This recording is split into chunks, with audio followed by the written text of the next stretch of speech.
So if you missed last game session, what happened was the party had taken a local villager named Bubba down to try to find worms, and they couldn't. So Zelina went to cast a spell, and when that didn't work, unfortunately Bubba witnessed it, told the congregation, who has begun doing slightly more fanatical sort of things, and they're whipping themselves and everything to try to find penance for what happened to poor Jackie Brown, the little 10-year-old boy who had been slain by this monstrous figure thing from the woods.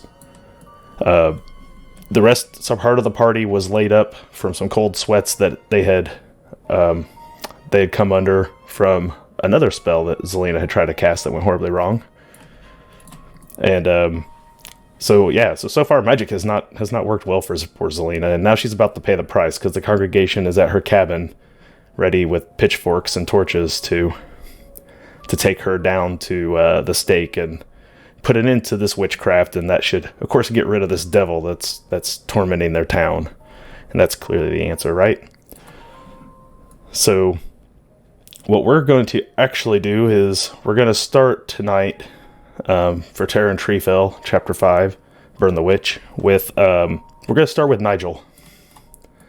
So Nigel, you spent the better part of the previous day just not feeling well. You were in a cold sweat. You'd gone back to your cabin. Hagen had asked to see the little necklace that you had found along the river, and he took it for a little bit and eventually came back and returned it to you. After you got to feeling a little better, you'd been spending some time trying to clean this necklace up and trying to just get a better idea of what you think this thing is. So if you want to go ahead and start, go ahead and hit me with a tradecraft roll of standard, and we'll see how well you do getting this thing cleaned up. All right. So yeah, Nigel spends some time scrutinizing it and brushing it and trying to kind of take some cloth to it, maybe polish or whatever, and here we go. Very good. So you spend a fair amount of time with those small sets of tools that you have for your gym working and all that sort of stuff, and you get it all cleaned out real well, and you're absolutely positive that this is like if you were going to hold it in your hand, it'd be the left side of a 2-piece necklace chain sort of deal. Each one has its own necklace chain that it hangs from, but it's clearly a part of a set of 2. Yes, and Hagen is correct, the way a friendship necklace would work. But you can clearly, after some work, you can clearly see that there is an M, and then down below it and to the right along the edge, you can see the arms of what would be an X. And then you can see an A down underneath it. And after some careful scrutinizing, you can see where there's been small holes punched after the M and the A to make it seem as though perhaps they are first initials.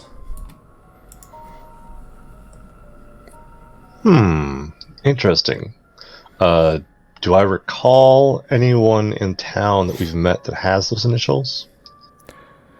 You have not met anyone with the first initial M that I can think of at the moment. Looking down my list of NPCs, I don't believe there is anyone that has told you a name that starts with M. What?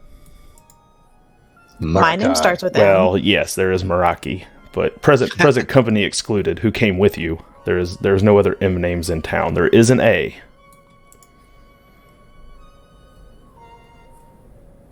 It's been a few weeks, and I'm not on the NPC page. Yeah, can you see the NPC page? I'll move you to the NPC page. I should probably go ahead and move everyone to the NPC page. Yeah. I just like giving you shit. Yeah, I feel like you're leading me to this revelation, and I'm just like, I have no clue what any of the NPCs are named at this point. I'm the worst with names myself, so I don't even know you guys' name. I'm just kidding. I can see it right. Who are you again? Who am I? I don't know. Alright, so it's M and A. Don't know the M, but the A. And since you just met these people 2 days ago, actually there is an M, but I guess you didn't meet her because I think, well, you guys did meet her, but they had actually a talk with her, Margaret, last game, and you didn't get a chance to actually speak much with her, but she was at the dinner that you guys had. There's also Okay. Murray, but he's dead. Yeah, there's a few that are dead that had M's, and there's a Mikkel, and you do know of Mikkel. He is one of the guards that does the night shift. But I don't see any A's. So it's supposed to be a last name? No, it's first name. Oh, it's supposed to, okay. It's an elf. You're there. Oh, M and A. So we've got like Alice, Yes. and we've got... I think she's the only A. I was looking down through the rest of the list. I don't think I've given you any other A names.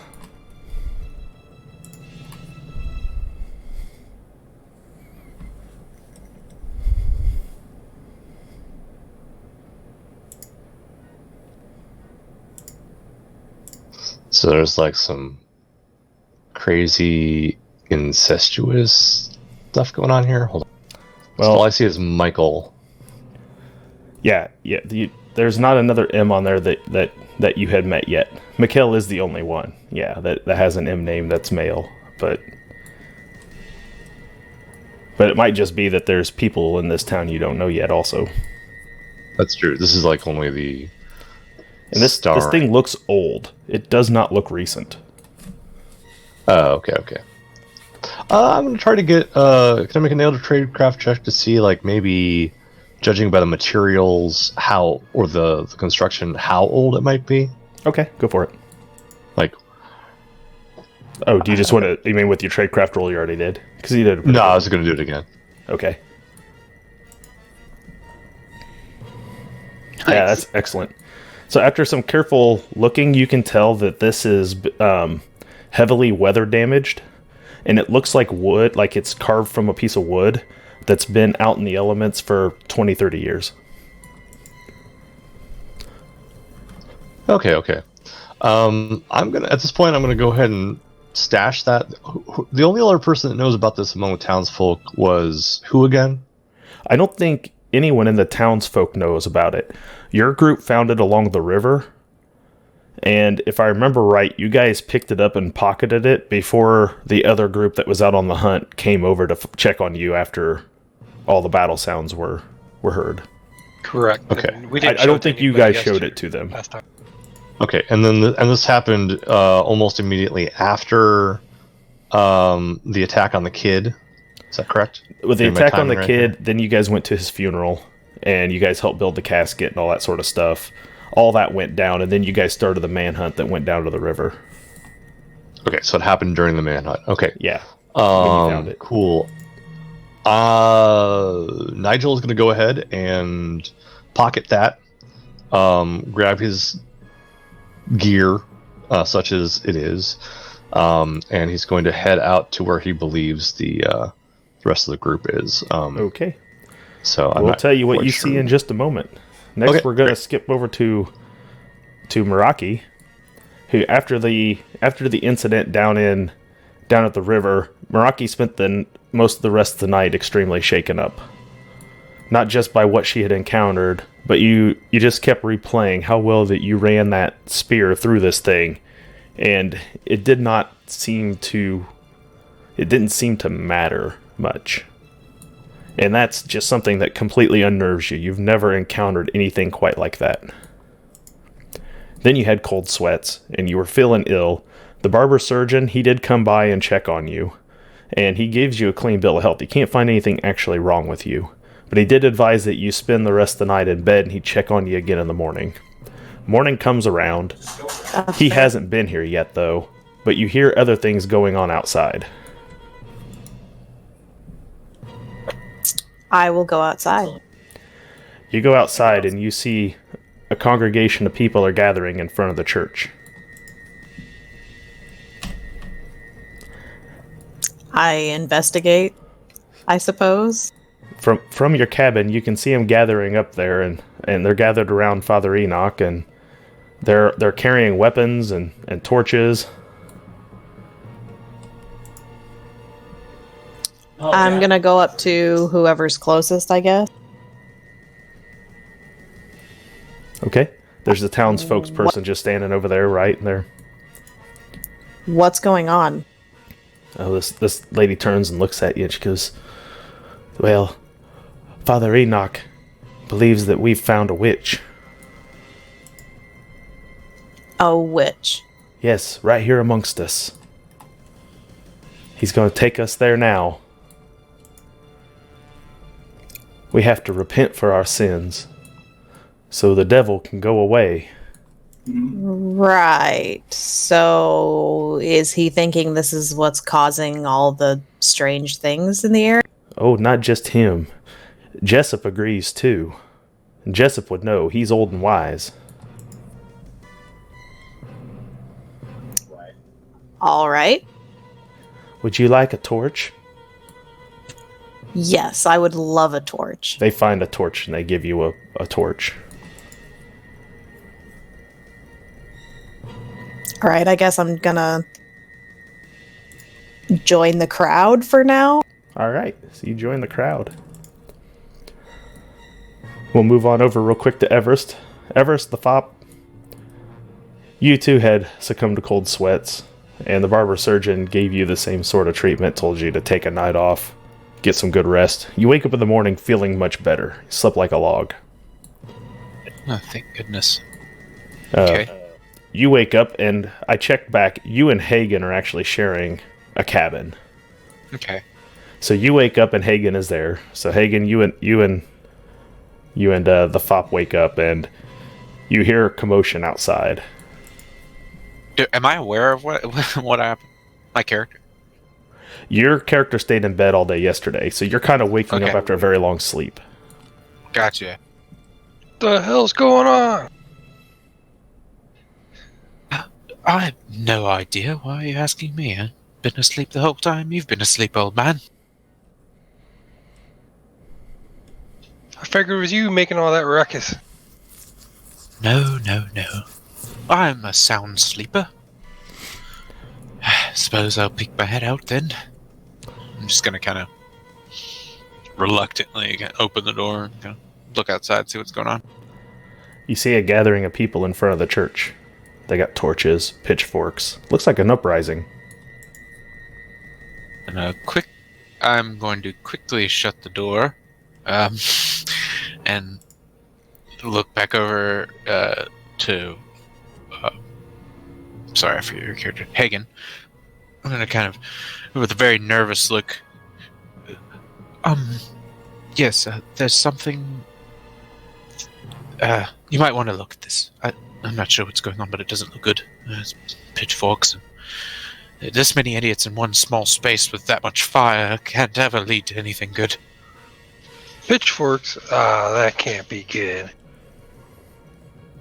Alright, Nadia? go ahead. Nadia, you're over at the stable tended to Elmer when you start to hear all this commotion going on as well.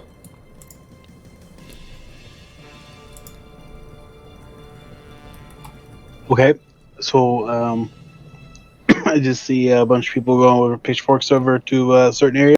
They're all standing out in front of a church around Father Enoch. He's saying something. You can't make it out from where you're at, but Kind of want to make my way over and see if I can't get a better vantage point.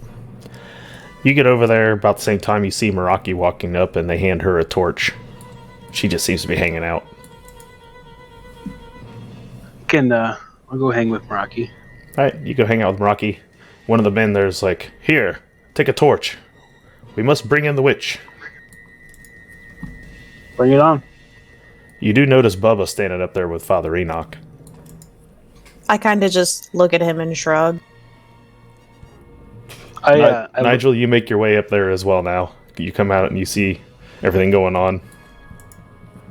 Alright, I will also kind of like blend my way into the angry mob, because I guess I'm a joiner.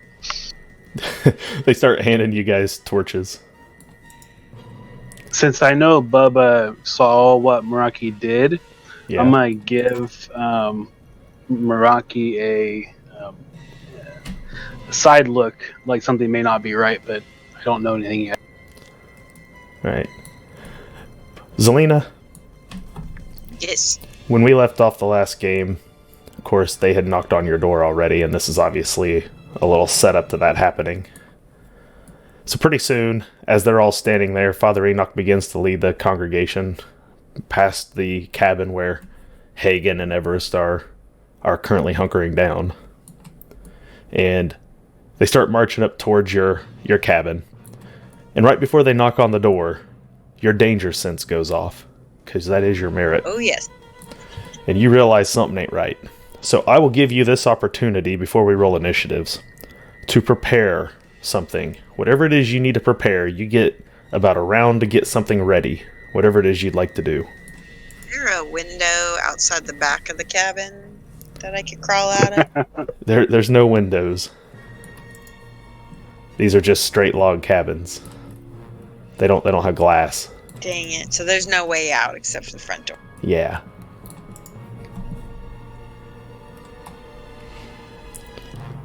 Pretty soon you hear the rapping at the front door. Yeah, let me look at the sheet real quick and see what I can do.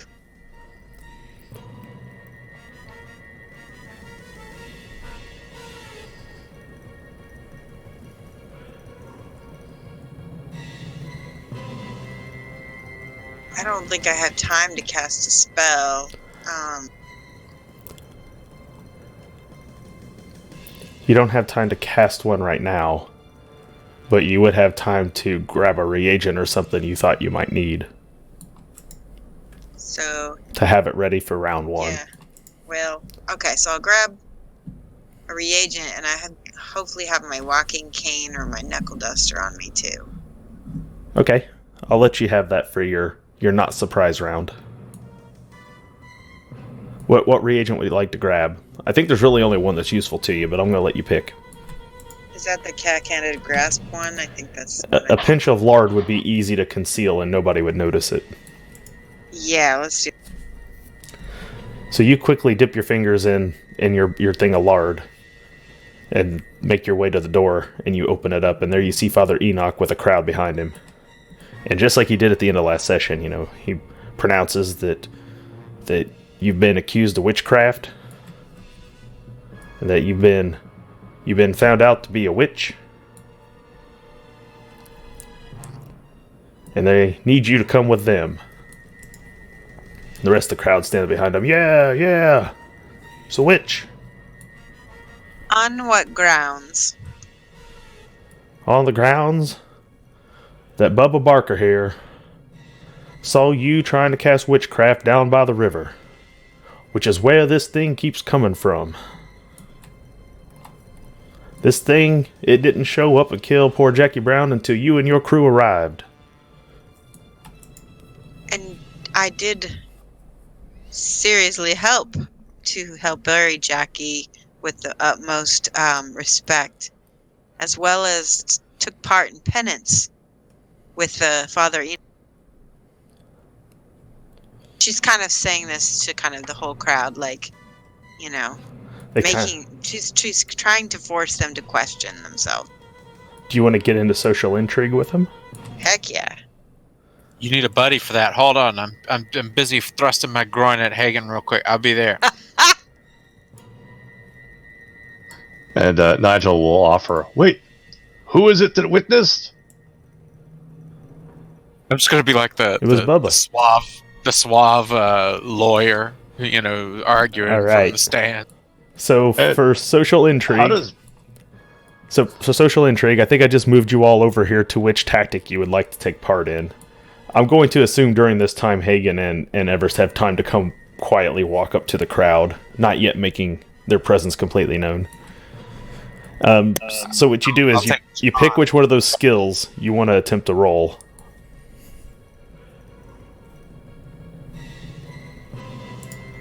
Do you want me to wait to move myself over until I've... No, you guys are free to move into which tactic you think your character is best suited for. Is it only one character per slot, or could we just put ourselves wherever? If you put yourself in the same slot as someone else, you will add a helping die. Oh. So I should definitely try charm. Well, I think you've got Intimidate locked up pretty well. Now, you guys can kind of above the table talk about like what your stats are if you need to coordinate this part out. So I'm not really sure maybe bargain would be what I would be trying to do, right? I'm trying to convince them that, or at least trying to get them to question their assurance. So I think that might be bargain. Yeah, I would say that's either... Yeah, it'd either be like leadership. You could do it through... You're not doing a rumor because you're not trying to pin it on someone else. You're not like, well, I heard that this person is a witch or anything like that. You could go with an interrogation route if you wanted to question, Bubba. If you wanted to make this like Bubba's just not reliable. No, she's just... You're not lying to them. Like, you're not trying to say I didn't do it, so you're not guiling. So it's, either charm or bargain, but bargain usually requires you to be sort of making a deal with them. Like, don't burn me at the stake, or give me a chance and I'll prove to you. So then, I would say maybe charm is closest because she's trying to use her own charisma and her... So how about you add a helping die to Evers's roll? What does that do? I just roll a d10 extra with it or something? An extra d10. So you'll do your roll, just hit the skill. These are currently going to be at challenging for difficulty. And that is because most of these people are the same kind of social class as you guys, but because of the situation, it's going to just start out at challenging. Are we just doing the skill checks and then we come up with what we say afterwards, or do we come up with what we say first? You come up with sort of your tactic. You've picked which role you're doing. So now what you have to do is those of you who are on each one, like for those of you who are on charm, what is it that you're going to try to convince these people of? So that's what you have to kind of give me as a group because she's helping you. So you kind of lead, and then she'll kind of tell me what she's going to do to enhance that. Okay. Do you want me to go first? Yeah, go first. We'll just go down the list for charm first. Okay. I'll just say it in character. I just sort of approach and look over the situation and realize it's one of my compatriots that's about to be burned. And then I say, and then I figure my character's, even though he's only 18, he's probably a good judge of character. I know I just said the word character too much, but you get the picture. He's probably a good judge of character, and so he kind of gets the gist that Bubba's not, all there. Bubba doesn't seem very bright, does he? No, he did not come across as particularly sharp. Okay, all right. Listen, the boy is sweet, but he's terribly dim-witted, and I don't know if we should go around just burning innocent women, based on the word of someone so dense, if you know what I mean. My apologies, Bubba. You seem, again, like a very, very nice fellow. All right, so Zelina, how are you going to add to that? I will say to the crowd and to the accusers, my actions speak for myself. And you've seen the reverence in which I buried your boy and the piety I showed and displayed in taking my penance, in trying to do what's right in your village.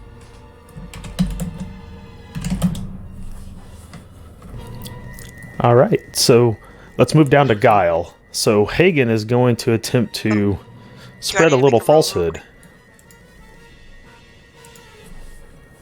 Yeah, did we need to roll or we wait? I'm gonna have everyone kind of talk about what they're doing. Then we'll. Okay, gotcha. So, I just want to go ahead and say, if I was running this, which I would do very poorly, I would just make her go ahead and win the situation by popping up with the way I buried your son thing. I know. Yeah, like that was a mic drop. But you have to remember, the only one who was out there when you cast the ritual was Father Enoch, and Hagen distracted Father Enoch so he wouldn't see it. So you're talking about events literally nobody outside the party witnessed. Yeah, that makes sense. I forgot. But it's okay. It's good, though. It wasn't the ritual, but people still saw that she helped bury. Oh, yeah, you definitely went out there and helped. Yes, that's true. They definitely know you were out there helping. So that's why it'll still work if it works. So, Hagen, what are you going to do? I am going to, first off, try to lie to them about, I guess I just, excuse me. Hey, Bubba was looking downriver when this all supposedly occurred. He doesn't even know what happened. He just turned around and saw that she had a bandana on. I can't help it, and she can't help it that it fell on her eyes. I don't know what he's talking about. All right. We were just trying to get him from being crazy and telling everybody that she's a witch or something. This is all just complete nonsense. All right, Meraki, you're on Intimidate. How are you going to approach the situation? Basically, sort of remind them that we are currently their best line of defense against whatever evil is coming from the forest. It's probably not a good idea to get on our bad side. Awesome. That is a fairly good intimidation. Nigel, you stepped into leadership there first. Do you have an idea for leadership, how you're going to try to sway these people to not burn Zelina at the stake? Yeah, he's pretty much just going to say something to the effect of, wait, they've got a point. How does Bubba know what witchcraft even looks like? Is he a witch? Is he a priest? How does he know what he saw? Ooh, that's good. All right. Nadia, do you have anything you want to add to that for your helping die? I mean, yeah, again, just really questioning Bubba, and I want to, boost up the fact that, Zelina here has been helping us and has been helping this town, whether it was burying or going out and searching for this thing. She's been a great help. All right, then. So what we're going to do is we'll start with our charmers. Go ahead and, Everest, you get to make the roll. So go ahead and roll your skill. You said challenging, right? Yeah, put the difficulty to challenging, everyone. Because you are talking down an angry mob. Okay, hold on. Here's where the helping die comes in. So you get to roll an additional d10, and it will replace the 6 on your roll. Oh, okay. And that die comes from Zelina's helping you with what she said. Ooh. So 48, see? So it actually helped. She managed to drop you down below. So you have a success. So since you guys succeeded, you need to add together your fellowship bonuses to tell me how many people were swayed by your charm. So on your sheet, find your fellowship score, and next to it will be your fellowship bonus. And I need the number of those two. Man, too bad I'm not playing my Sunday character, because he's got the he's a demagogue and can affect like an More unlimited. It's time. Yeah, it's his Yeah. FB times a multiplier. Yeah.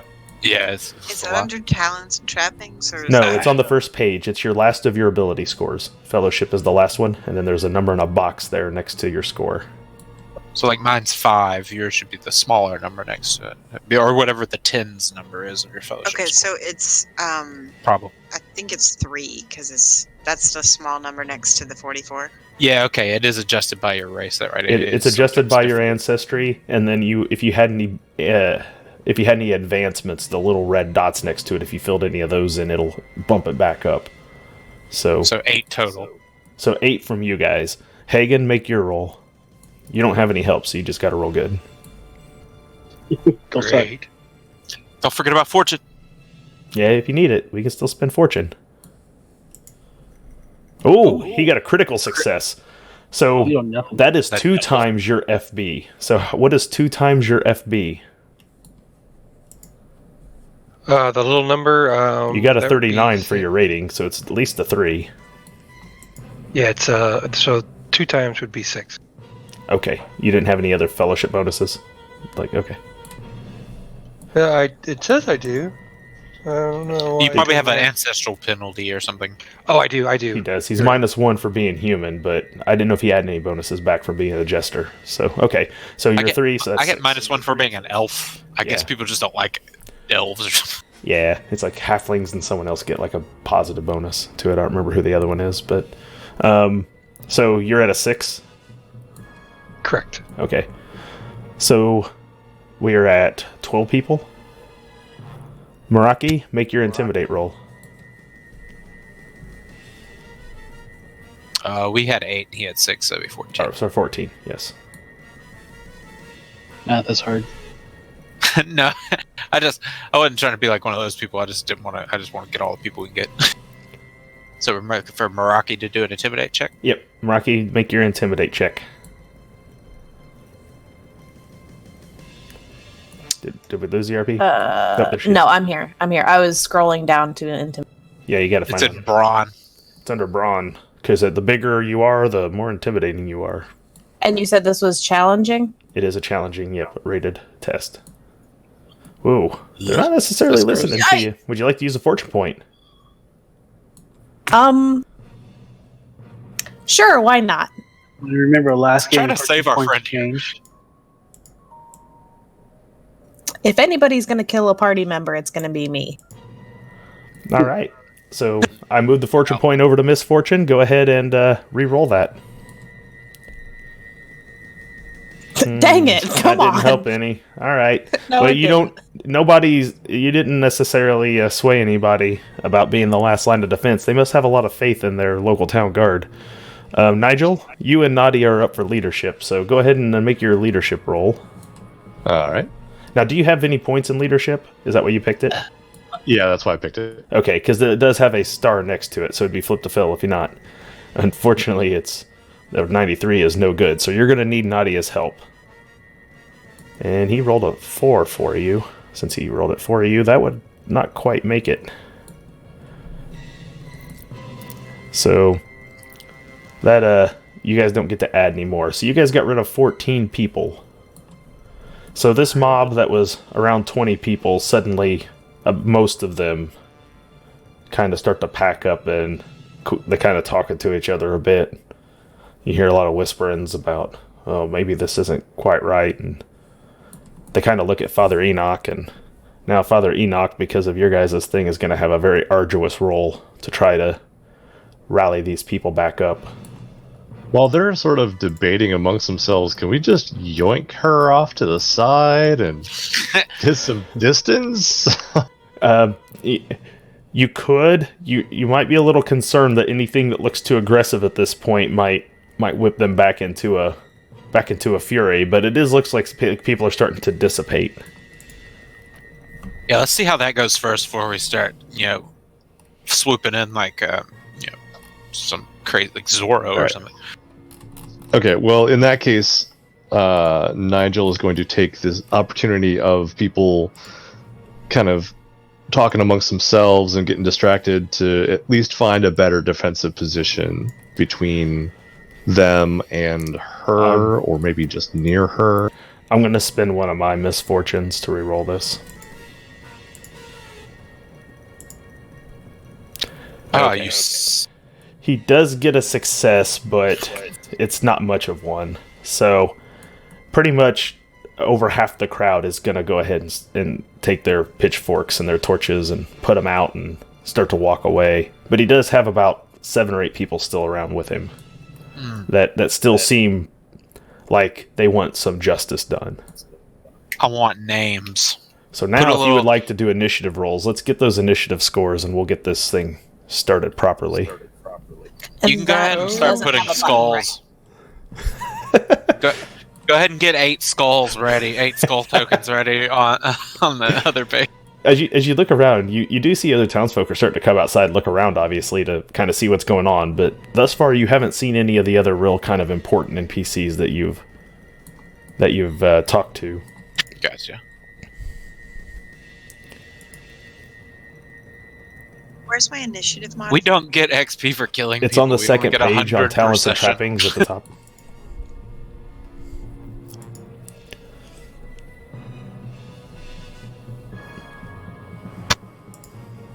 You said 1d10 plus our initiative, right? Yes, it's a D10 plus your initiative mod. Okay, then 8.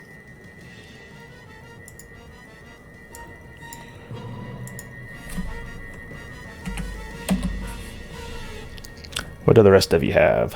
Okay, so And we got which one's Georgie's a the, 9. What's the It's a initiative? 9 plus 6. So it would be a 15. There's no button to hit for initiative. You just have to roll the D10 and then add your initiative mod. It's not one of them that's clickable Yeah, on the page. that's what I did. Yeah. We can't add our initiatives in ourselves on this one. You can do. You the can. advanced You can roller. type it into the roller if you want, but you can't just click a button and Gosh. it'll auto do it. You have to. Oh, I know. I was trying to add it in. It's not letting me for some reason. It's weird. Maybe I need to refresh or something. You have to go to advanced die roller to put the pluses in. Oh no, I'm talking about like putting it in the turn order tracker myself for you, so you don't have to worry about it. I usually try and help. Oh, for some reason, it's yeah, not that's letting fine. me- What is yours? The 17? I got it. Yeah. Yeah, I normally just try and help Nigel's a out whoever's running. 15. Yep. One less number to worry about, you know. And Zelina, did I get yours? You're a 9. You don't have a. You have a He's bonus. 15. You're a 15? Okay. Old crooked-eyed Hagen over here is perceptive as hell, by the way. I just want to come out and say. Y'all realize the heavy hitter's going last, right? Yes. Good. Maybe we'll finally do stuff. Maybe we'll finally do stuff. Like, damn, Alright. dude. So at the top of the initiative order. Oh, I got a roll for Father Enoch. Hold on. I didn't expect anyone to roll more than me at all. Comes to 19. The angry crowd's just gonna all act on Father Enoch's initiative turn. He's an 8. Let's see what he has. Ooh, hopefully it's low. Roll 1. Oh, 7, 8. damn. That's 15. Shit. I assume he. Let's see, Zelina and Nigel. What are your initiative bonuses? Because that's going to determine if he goes before both of you. Right? 6. 7. Okay, he does. Shit.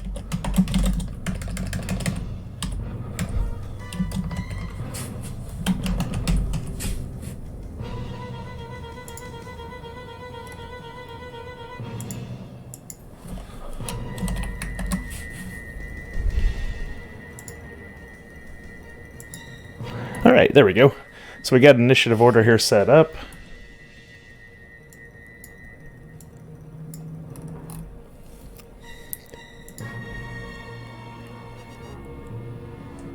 And we'll go ahead and start then at the top with Hagen. So Hagen, you get to act first. Zelina, like I said, obviously you have yourself prepped. You're not surprised. So this is not a surprise round. You're not considered defenseless or helpless or anything like that because you do have danger sense. Yeah.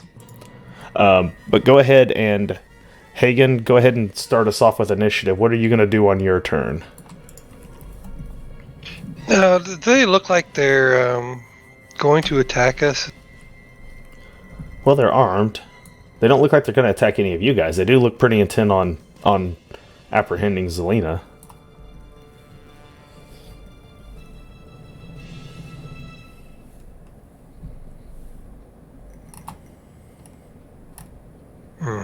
Okay.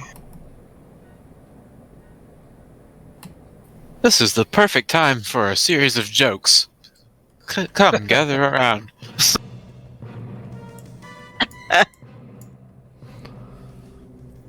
I believe in you. Which- You're a What I'm walking trying to think, distraction. I don't know if I can, if anything that I try to do that to persuade the rest of them, I don't think will work. I mean, because it's an angry mob, but I think we need to do all of us again. Probably shouldn't do magic tricks. Yeah, that's you could definitely- always attempt something to distract some people. You know at this point you're not going to convince them to leave. That part was tried in social intrigue, but you could distract somebody or try a perilous stunt on Father Enoch or whoever. I mean, depending on what you want to do, you can either treat this as combat or you can just wait. Wait's a 0 AP action. So if you go to your journal tab there, you should be able to find the list of actions and their AP cost. You got 3. Yeah, I have.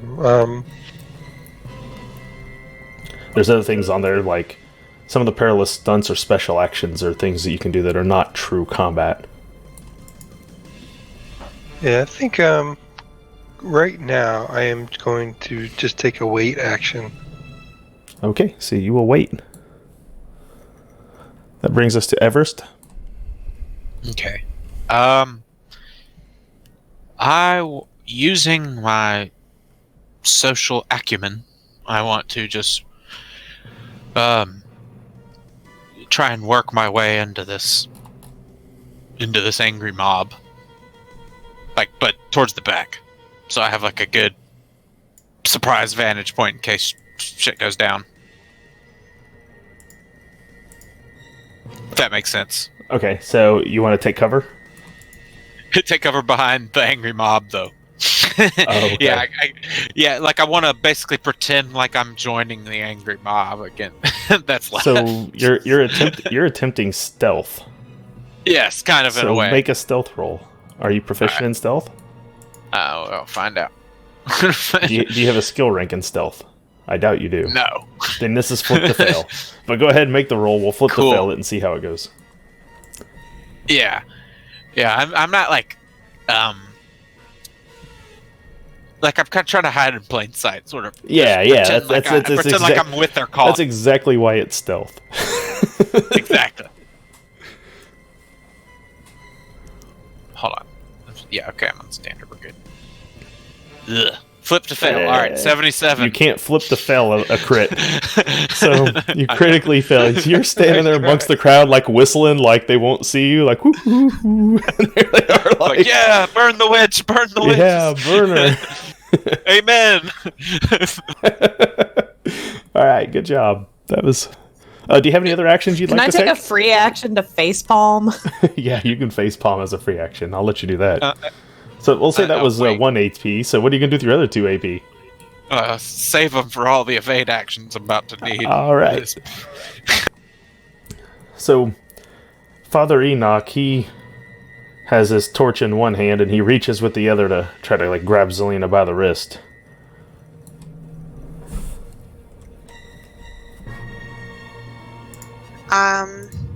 Zelina's gonna probably try to yank her hand back. You wanna try to parry? Yeah.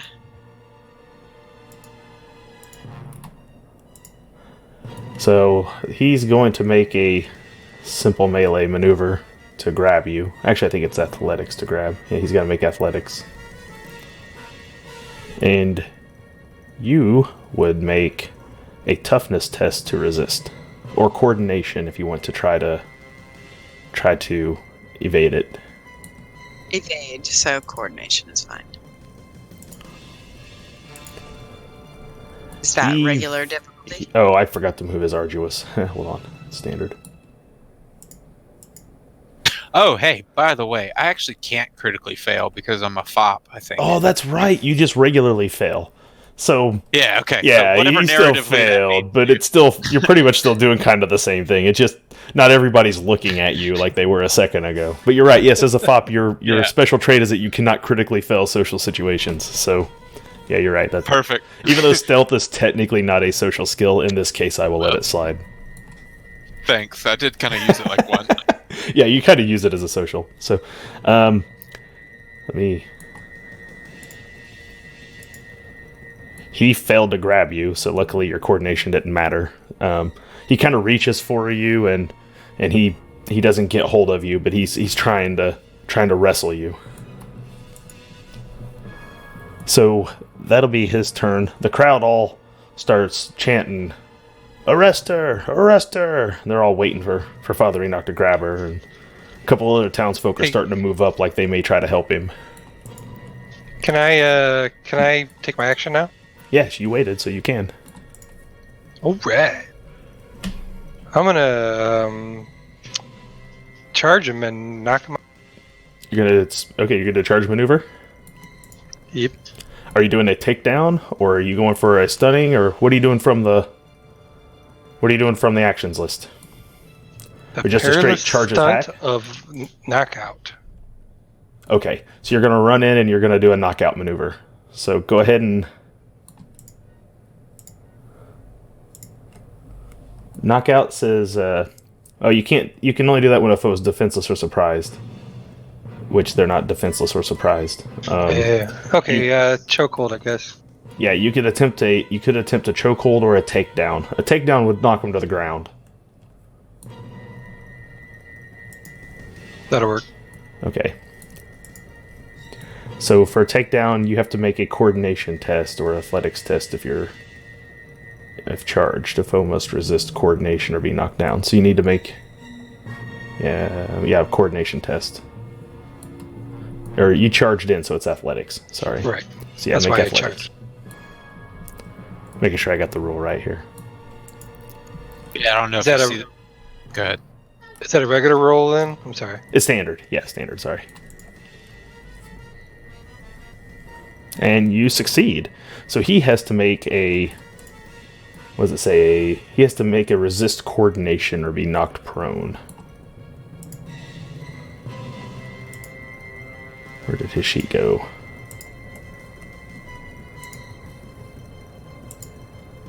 He does not. So you run, put a shoulder into his back, and as he's trying to grab Zelina, he gets shoved into the door frame, hits it, and falls to the ground, prone laying in front of Zelina and the rest of the crowd. All right, and I yell, "Hey, we were sent here by the plague doctor because one of your guys came to our city and ended up in Worms, and we got sent here because of him. The rest of you need to just go back home. It wasn't us that did." Just trying to not intimidate, I guess, but just kind of yell at him after I knock the dude down. That's probably. I mean, all my actions were taken up, so that's all I could do. Yeah, I guess that's all you got. yelling would be a free. So let's go ahead and move on here then. We were at Nigel's turn when Hagen interrupted to do that. So Nigel, it is your turn in combat.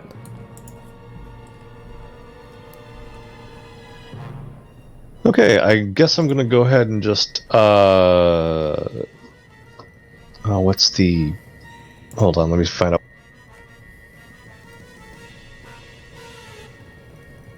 I'm having trouble with the handout. Give me a second.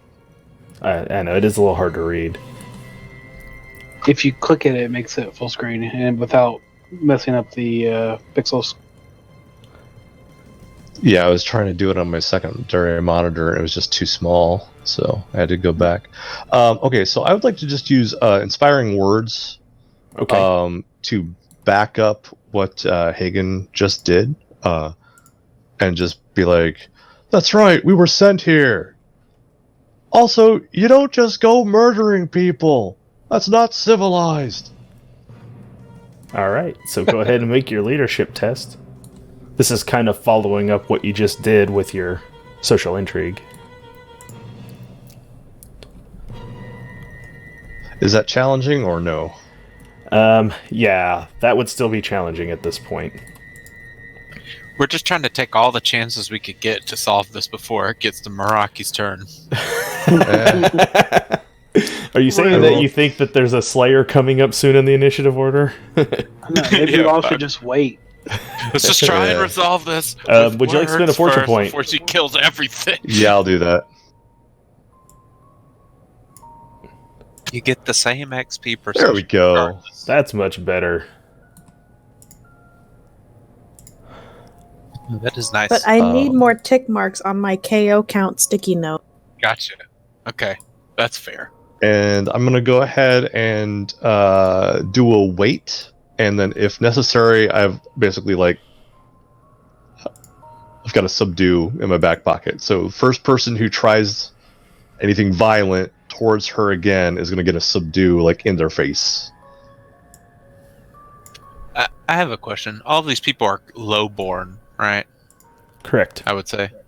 Okay, good. Because I have Silver Tongue, but it only works for people of different social class. I wouldn't have gotten a plus 20 to charm anyway. Okay. Burger, Just trying to right? remember all these talents. Can we use 2 special actions? No. Oh, You that's can a good only point. use one action from each category, I believe. So you can do a perilous stunt okay. and a special and one attack, or you could do one run and then an attack and then a perilous stunt. As long as the AP works out, Sorry. Oh, no, that's fine. I'm learning the game. Alright, so I can't do a wait then because I've already used inspiring I think words. wait is the exception. You can always wait. Oh, cool. Okay. Then I will wait and do a knockout if somebody tries to grab her again. Oh, no, a stunning blow. All right. So that'll bring us down to Zelina. Zelena, it's your turn. He tried to grab you. The old man puts a shoulder into Father Enoch's back and slams him into the door frame, and he's fallen down there in front of you. He is currently prone, which makes him defenseless and helpless, which gives you the ability to actually go for a knockout blow if you want to just knock him out right now. No, she wouldn't do that. She is going to step away from him as far as she can without getting close to the crowd. And kind of just, ready her cane or knuckle duster. I guess I don't remember what a knuckle duster is. It's a brass knuckles. Oh, then just her cane. She's not going to be overt. All right. So go ahead and you're just going to go ahead and wait? Yes. All right, so you got yourself all set up and ready to go. And that would bring us to Meraki. Meraki, things are happening. Nadia. Hello. Oh, Nadia, I'm sorry, I did skip one. Nadia, things are happening, Nadia. So I'm not as nice as Zelena, and this dude is shady as fuck anyways, but he's going after one of our party members, so I'm going to knock his ass out. All right, so you go ahead and make that knockout roll. Which one's that? Oh, sorry, I got to pull up the combat sheet. So just broad athletics? It's under perilous stunts. When a foe is defenseless or surprised, you make an athletics check to knock someone out. If they're helpless, left unconscious for BB turns and suffers 2d10 peril. Was this standard or? Yeah, it's standard. He's on the ground, so. And you hit him. Yeah, I did. So he has to make a athletics terror. I'm sorry. Oh yeah, he's already down. Oh yeah, he's helpless. That's why he's helpless. He doesn't get to resist. So you knock him out. So what's your bronze bonus? 4. A 4. So he's out for 4 rounds. And he will take 2d10 plus BB 4. So 2d10 plus 4 peril is what the NPC takes. So he takes 16. Just because that might be important in a second. It is. It's going to be important when he wakes up. Alright, so once Father Enoch gets knocked out, the rest of the crowd is going to disperse. I thought you were about to say something like turn into werewolves or something, but it works out. Meraki, it is your turn. I look side to side as the townspeople are leaving around. Okay. I'm going to walk up to Father Enoch, I guess, in all of my ogreish glory with my torch and wait for him to wake up. Okay, so you're going to wait the 4 rounds out? Alright. Unless something else happens. No, that's fine. At this point, we can kind of drop combat rounds. You guys have Father Enoch knocked out in your doorway for what would be close to a minute. So you get about a minute to figure out what you want to do. The rest of the crowd members, like I said, they're running back to their homes, back to the church. I want to run to the church. Okay, so you run with them? Yeah, well, because I want to try and Okay. talk to them. Oh, that's fine. So you take off with them. Let them know. Does anyone else have any actions? I'm going to point out. Nigel's going to go. Go ahead. Go ahead, Zelena. Sorry, I just want to take a social action and point out to the others that everyone here is following Father Enoch. They'll take their lead from him, so we need to do whatever we can to assure him that, I'm not a witch. Are you a witch? What would I say? I don't even know. Nice. That's the best. What does that even mean? I mean, honestly, how do has you define Meraki even witch? seen her cast anything? Probably not. Here's the thing. Does Delina think she's a witch? I don't know.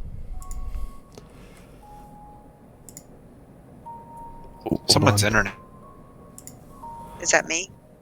No. But hold on, I lost the roll 20. Okay.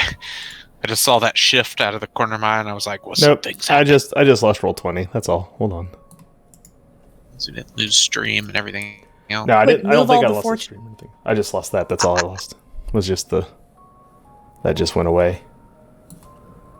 So you guys currently have 2 fortune points. You don't need them at the moment because you're not taking any of those kind of actions. But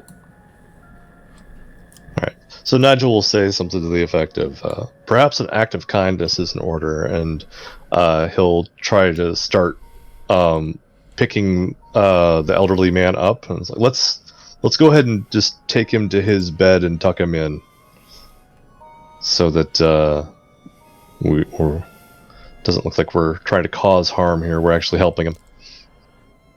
Dustin, Yeah, does go ahead. Lena think she's a witch? I mean, like, what would she think? you know that based on their religious practices and their belief structure and their belief system, you'd very much classify kind of as a witch. You're a cultist. So it's not like you're a mainstream like preacher.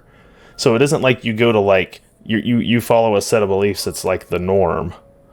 Like your god, the custodian, is a fairly widespread worshipped god, but you kind of have a slightly darker sort of interest in the custodian than what normal preachers for the custodian would do. Well, that might be, but I don't know if that would mean that she thinks that she's a witch. Like, she may just think she's No, a very devout you would never custodian. you would never tell anyone that you're a no. I don't think anyone in the like history of witches actually just goes around telling people they're a witch. Like, I'm not sure that's how it ever really worked, but no. I mean, you wouldn't use that title for yourself. No, you're a devout. You would Especially not around them. especially around them, but. I'll just say to Meraki, I'm not a witch. I am a devout follower of the custodian. Fair enough. Does anyone else find it odd that they just left their preacher here unconscious? Yeah, it's very strange. And like I said, I think they follow his lead. Oh, so they all went to bed. If he's so important, then why isn't anybody trying to help him? That's a good point. They seem to follow his lead when he's awake. So Are they he's charmed controlling by them him? somehow? Maybe Maybe they're charmed he's by the him. witch. Maybe he's a witch. Or some kind of mentalist. Mentalist, yeah. Sorry. It's just funny. Just thinking of this old, dilapidated guy as a mentalist. But anyway. So you guys pick him up and you guys take him over to his cabin and you put him in the bed. You don't get there and get him into bed, and about that time he starts to come to. And I'm at the church still, by the way. you're at the church with the people, and the people are confused. They're scared. They don't know what to do. These strangers just took out their preacher, and then they kind of notice you're standing amongst them, like. Just resolve what's going on with the old guy first. Since that's a separate I'm location. just letting you know what's going on there with you for a moment, since you are separated. Okay, cool. Okay. The rest cool. of you guys, like I said, you get him taken over there, and you get him put into bed. About that time, he wakes up and kind of in a panic because he doesn't know what just happened. You know, wakes up startled. And I'm probably the first one he sees because I'm probably the one. Probably that true. Wakes up, he goes, "Get back." Nigel will be pretty quick to get in there and be like, whoa! You had a bit of a fall there. Just make sure you're okay. Don't make any sudden moves. Get back, demons! What have you done? Oh, we're demons now. Great. You're all in league with a witch. There's no witch.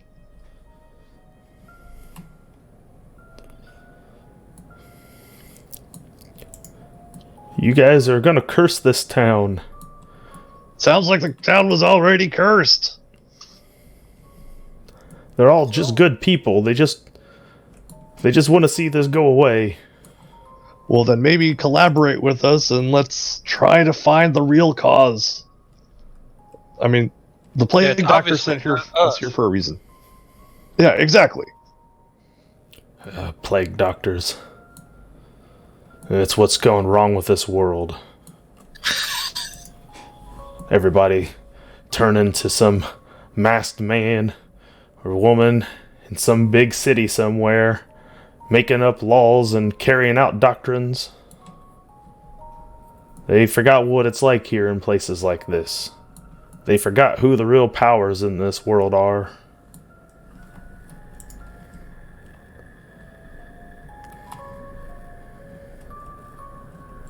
What does that have to do with the plague doctor? The plague doctor is trying to help us cure your village. The plague doctor doesn't even know what it is that afflicts this village, let alone how to cure it. Which is why he sent us, and we can't do that if you're trying to burn our people. The people in Sir. this town want answers. Yeah, but fire tends to hinder those answers. It's not how Jessup did it. And I'm sure once he hears about all of this...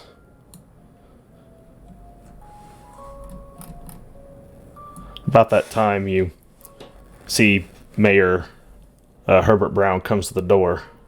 What tarnation's going on around here?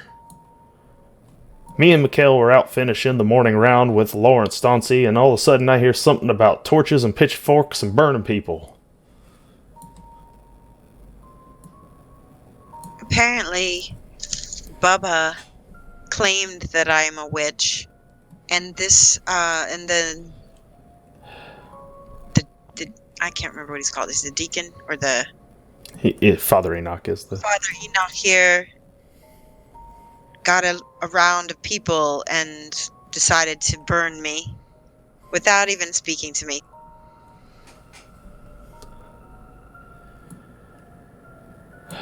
Well, Bubba has a tendency to exaggerate, perhaps, wouldn't you say, Father Enoch?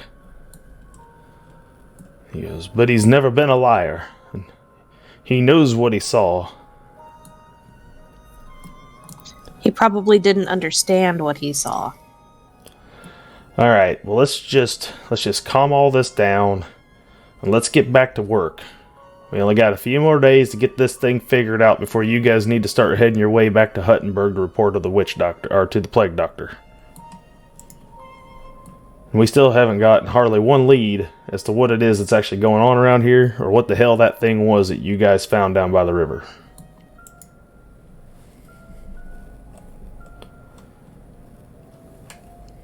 I'm going to look back at Father Enoch and basically, are you going to stop trying to burn our friend at the stake so we can save your village? All right, I'll give you time, but I'm going to keep my eye on you. He points at Zelina. Any funny business from you? I'm going to put my torch closer to him, and I'll keep an eye on you. Father Enoch, I assure you that I am not a witch, and I am only here to try and help. Well, maybe that's so. I assure you it is. Or maybe you just have them all under some terrible spell, but we'll get to the bottom of this. She looks really exasperated when he says that and just gives him a kind of a really dirty look.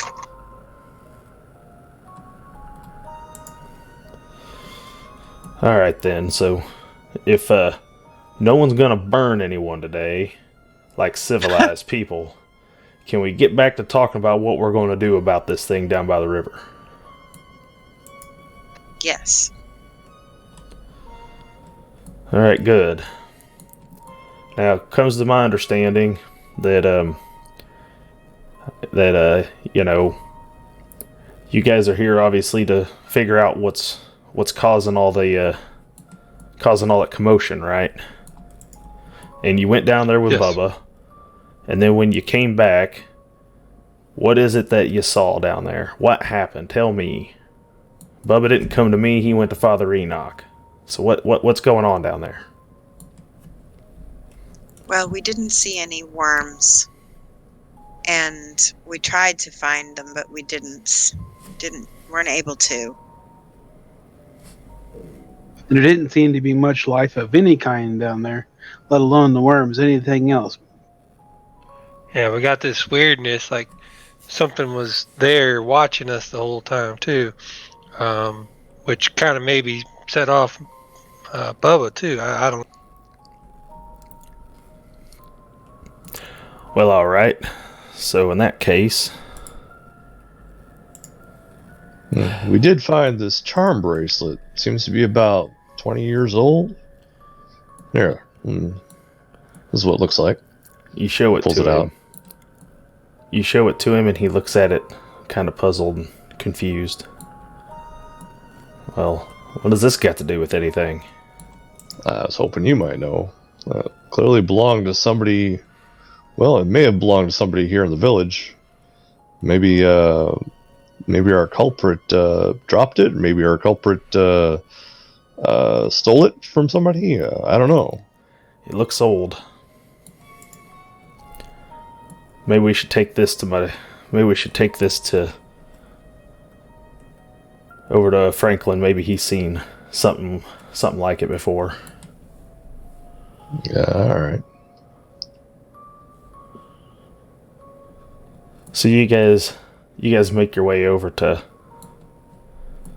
the cabin where you find Franklin Brown eating some breakfast.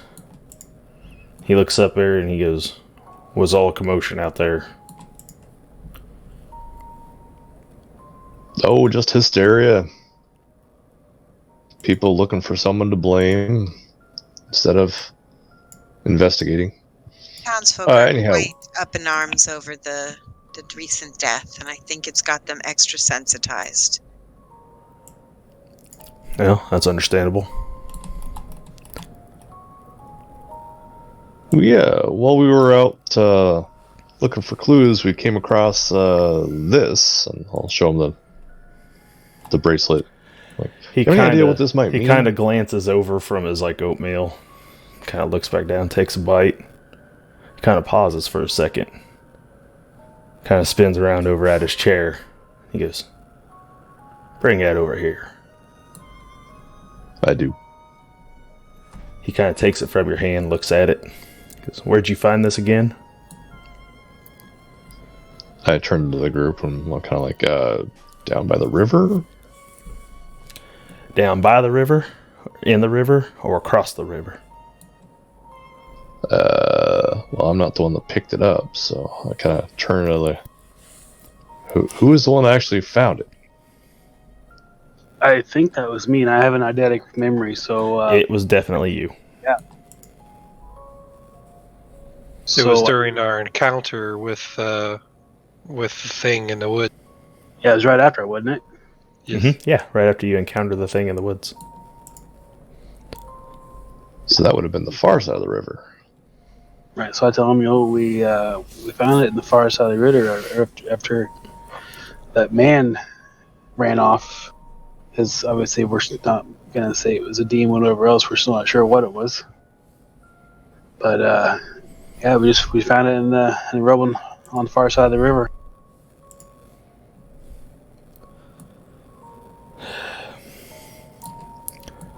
Well,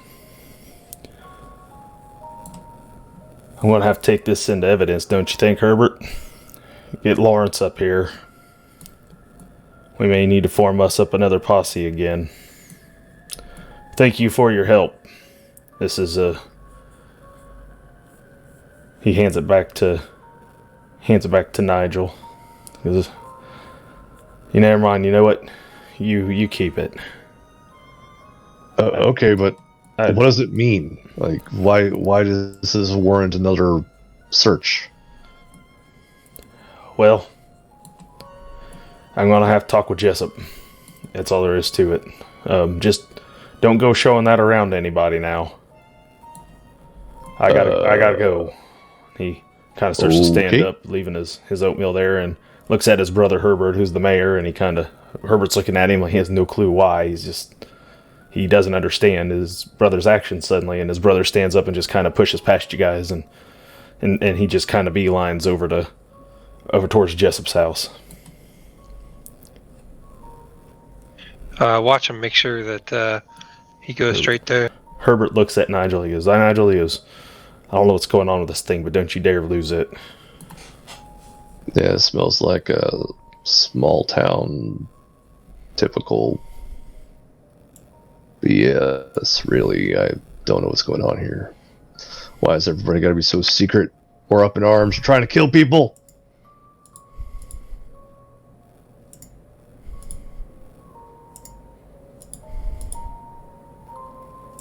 So the rest of you Browns. do anything? I'm just gonna go with the group wherever they're gonna go. So you guys are all standing there with Herbert Brown. He's kind of looking at you like, I don't know what's going on. He's never acted like this before. Something's got him by bugged. evidence? What's going? Is this what is this? I have no idea. Let's go follow him and see what Jessup says. All my character doing is, by the way, is just like listening in and talking to people. You guys to, come out pick of up on room. You guys come out of the cabin there with the mayor, and Lawrence Stauncy's there to meet you. Well, isn't Everest? He's not with us, is he? No, Everest is still over the church. Sorry. Yeah, Everest, you're back at the church with all these people that are starting to look at you like an outsider because you're not one of them, obviously. Yeah, I just wanted to start talking to him and telling him how sorry I am for the misunderstanding and try and find out any other rumors if I can. Make a rumor roll. Alright, I get, I believe, a plus 20 to this. You do.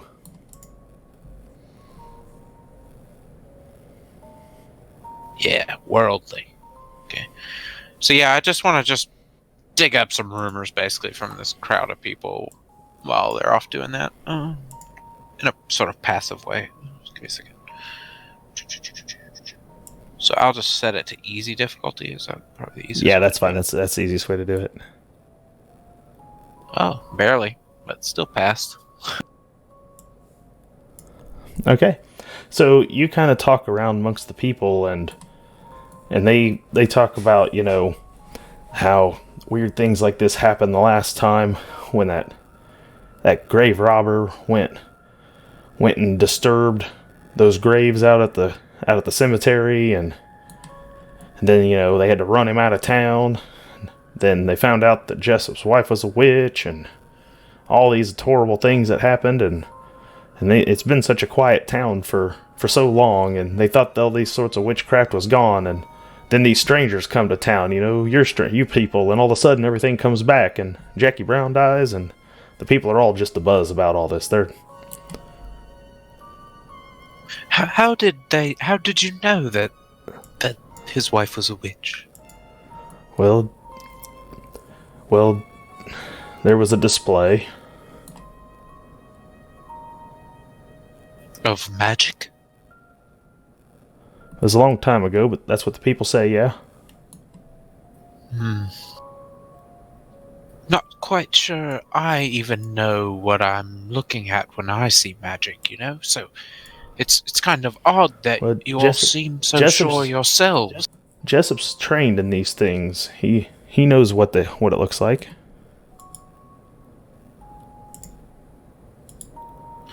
Well, his wife. Yes, I'm not so sure that his training is as adequate as you all might think. No insult meant there by saying that, but I'm just not quite sure people who don't practice.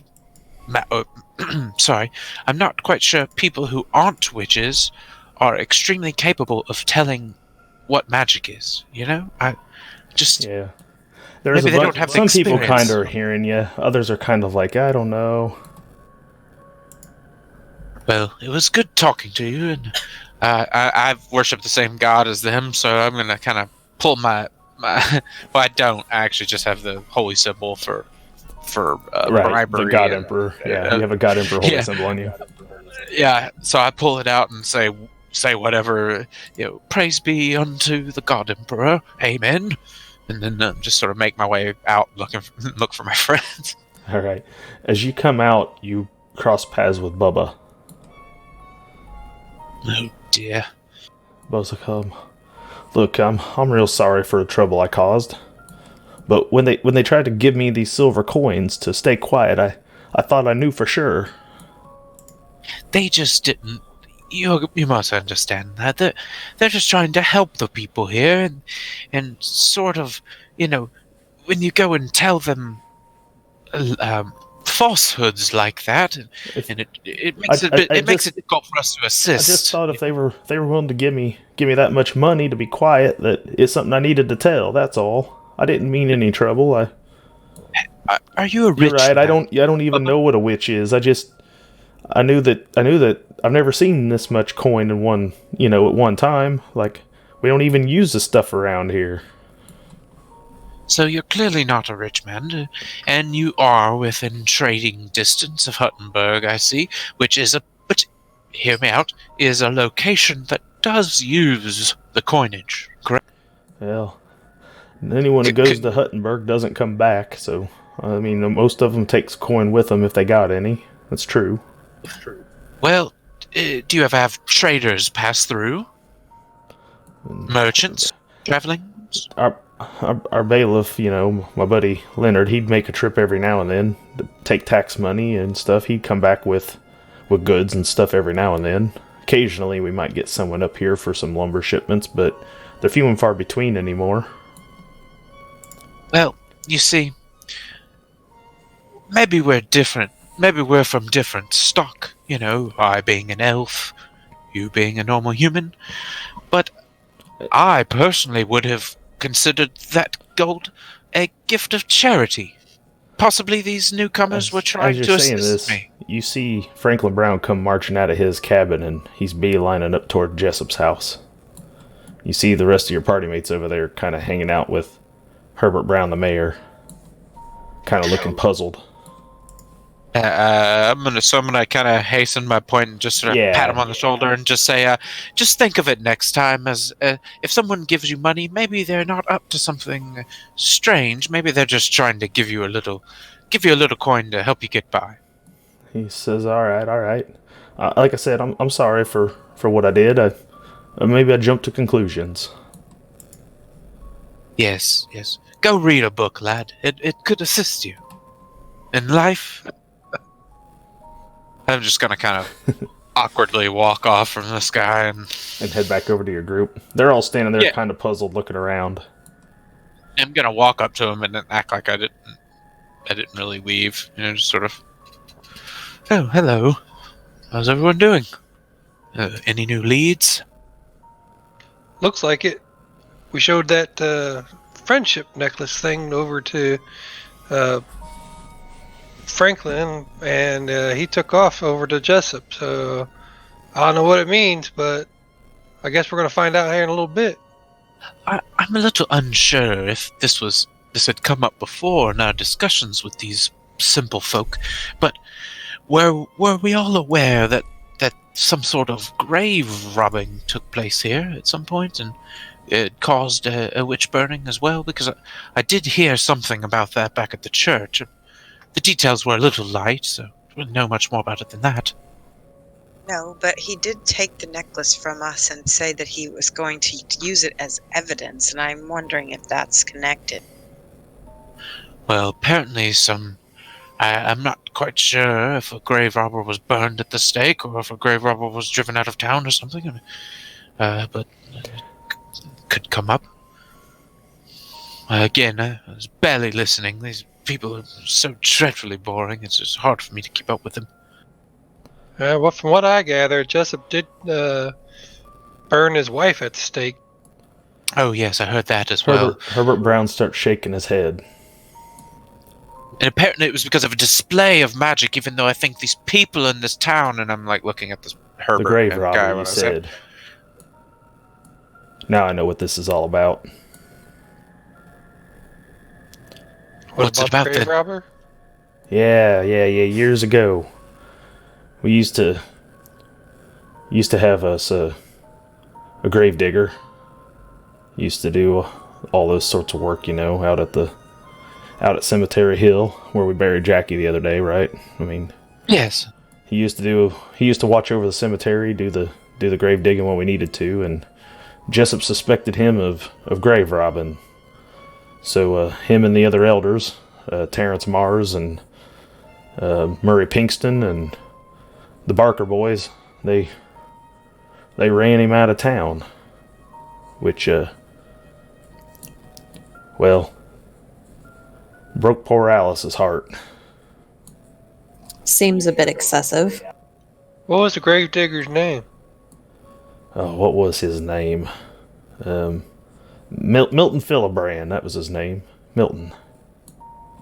Did the grave robbing cease once he was gone? Yeah, it ceased all right. He fled to Huttenberg before they could capture him. He hadn't been seen since. Alice was going to run away with him, I guess, but when he didn't come back for her, she did what her father and Jessup wanted and married my brother and been happy ever since. Kids of their own and raising a family and living here in Treefell.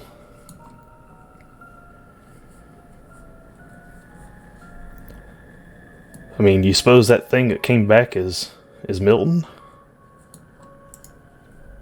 The plot thickens. Certainly seems that way, yes. Well, what would make you think that, though? I don't understand. The necklace has M and A on it.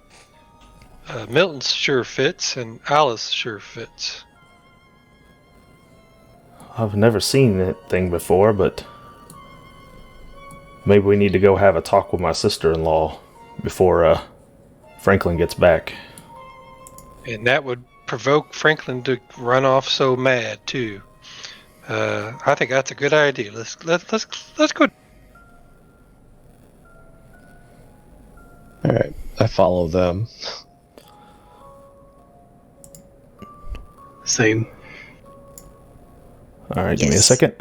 I gotta find the right chart.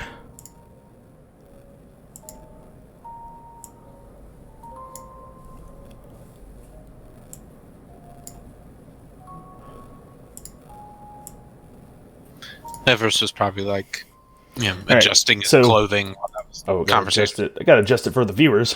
I can't let Fruitzilla miss out on this. Fruit.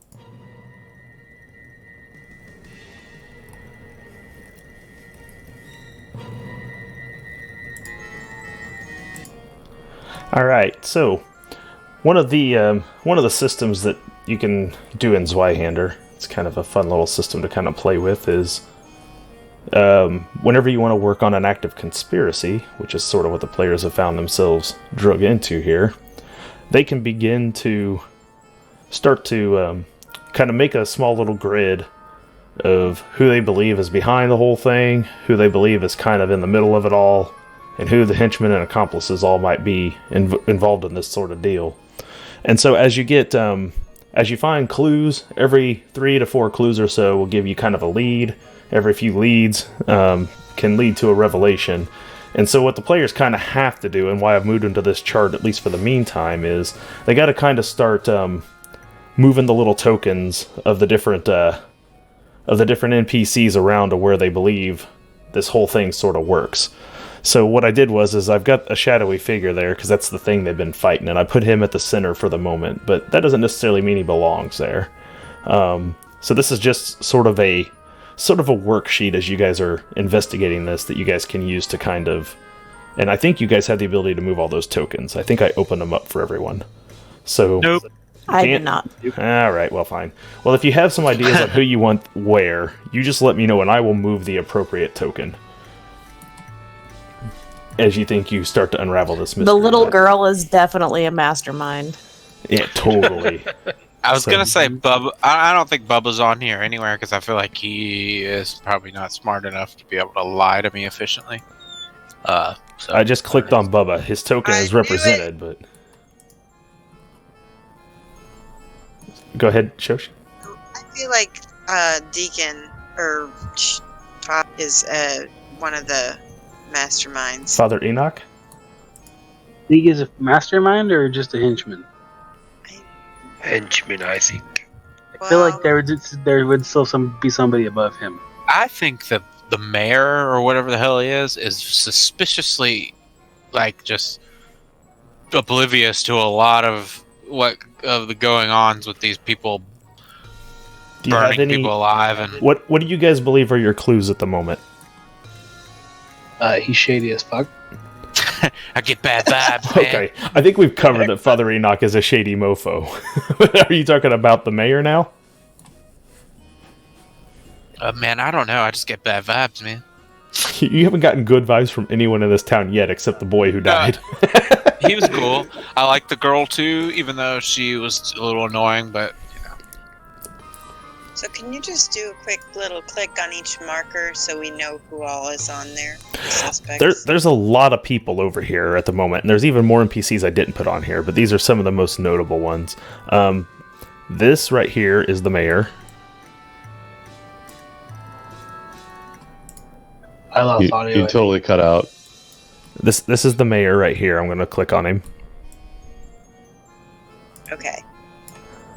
The one next to him there with the shield is Lawrence Stauncy. The one right up there above him, that's Franklin Brown. The old sick-looking man there's Jessup. I feel like Jessup is a big, like, key player. Like, his wife is the one that burned, and it's possible that his This one over wife here was is free. this one over here is Alice. That's the plague doctor Latronius down there in the corner. You got Bubba there next to Latronius. You got the cook, Berkstein. Now, Latronius, he's not the same plague doctor that... Yeah, he's the Sent plague us doctor here, who right. sent you here. Okay. Who are the parents of the boy that died? That would be... I'll move them up here to the corner. But they're no longer in Treefell. They left literally yesterday. For Suspicious. Huttenberg. And that happened last game. After their boy died, they packed up and left. And their family tried to get them to stay, but they wouldn't stay. So... You know what? I think Bubba might be a henchman. I don't know. I kind of want to start.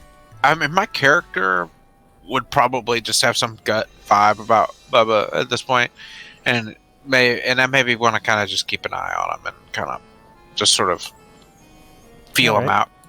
You keep an eye on Like- Bubba. He's over there with Gut Berkstein. vibe, huh? He's back over the general store with Berkstein where he hangs out. That's where you guys found him, was hanging out there. Yeah, I feel like, I don't know. I feel like, I don't know. I feel like he's up to something. But I mean, he did already try and have one of us turned in, so it's kind of another reason So, to kind of keep an eye on him. so you I don't guys know. don't have to fill this out now. I'm just saying if there's anyone you want to put in any spots, just as like mental notes, I'll move them there for now, and then we'll keep moving on. We're not gonna sit here on this I think forever. I think Lawrence is one of the masterminds because he's been the head of the guard? overtly because he has been overtly helpful and like befriending us to try to throw us off. Okay. So you think he's covering And something up? And he's been very quick to offer information, but we don't. I mean, we just have to take his word for it. Okay. There's a couple spots for masterminds if you think there's more than one. I'm not suggesting every one of these spots requires a person in it. They're just spots there for you to mentally put people in to kind of keep on track of where you think they belong in this whole ordeal. So you can put multiple people in a spot if you want to. If you think there's more than one person at the center of it, like Really if you think that. the the preacher should be a mastermind. I do. So those are your two most likely candidates for mastermind at the moment. So we'll go ahead and leave them there. I also think that Alice, it is Alice, right? It's probably a henchman. And I would Alice say that, is Franklin's wife. That would be Yes, Elsie's. she's the That's one Elsie's that grandmother was- and Jessup's daughter. but she's the one that was in the relationship-ish with Milton, correct? Correct. So she Yeah, I would say she's a henchman, and then she's manipulating who we sort of assume the shadowy figure Milton is. Okay. I placed her there. And is there anyone else you guys want to put in one of the levels at this point?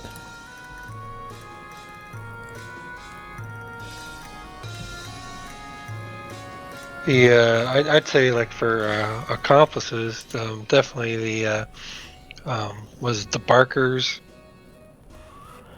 You Probably go there. the old Barkers?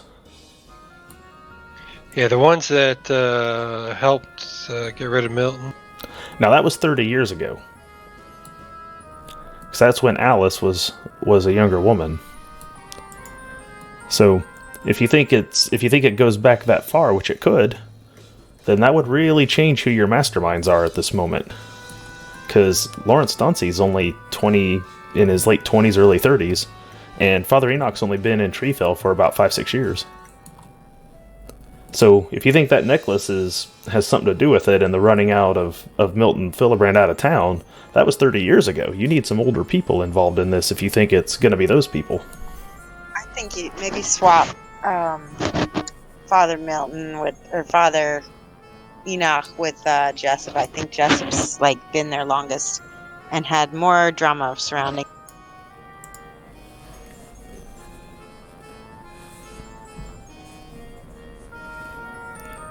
If you're out there in the chat and you want to try to help them out any, feel free to. We're going to go ahead and move on here as they kind of keep moving other pieces around here. They can't actually move it, so they just kind of have to inform me here as they're looking at it. But you guys, like I said, you see Franklin Brown march off towards Jessup's. After changing his mind and giving the necklace back to Nigel and telling him not to show anyone. I stash it. You stash it in your pocket. Yep. So at this point, you guys are standing there, and Herbert's like, we probably ought to go talk to Alice. So Franklin, like I said, he's walking down the road a ways, and you guys can cut over there to his cabin, and you find Alice in there working on at the moment she's sewing up something. What's all the commotion going on out there today? She turns around expecting to see Franklin, and it's you guys standing there. She goes, oh, I'm sorry. I didn't know we were having guests over today. What can I do for you?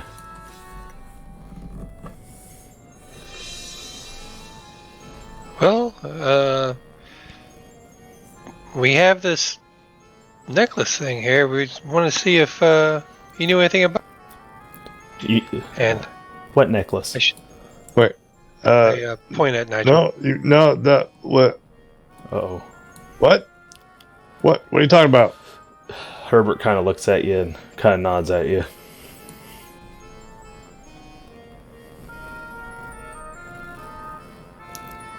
Do you take it out? No, I was just told not to. Well, yeah, I guess he doesn't want to tell you, but it's a necklace that has initials on it. It's like M and A. And They you have see anything to do with you? She gets this. Her face goes pale, and her mouth kind of drops open. Where'd you find it? On the other side of the river, when we were out looking for whoever killed poor Jack. She looks at the mayor, who's her brother-in-law. She goes, does Franklin know?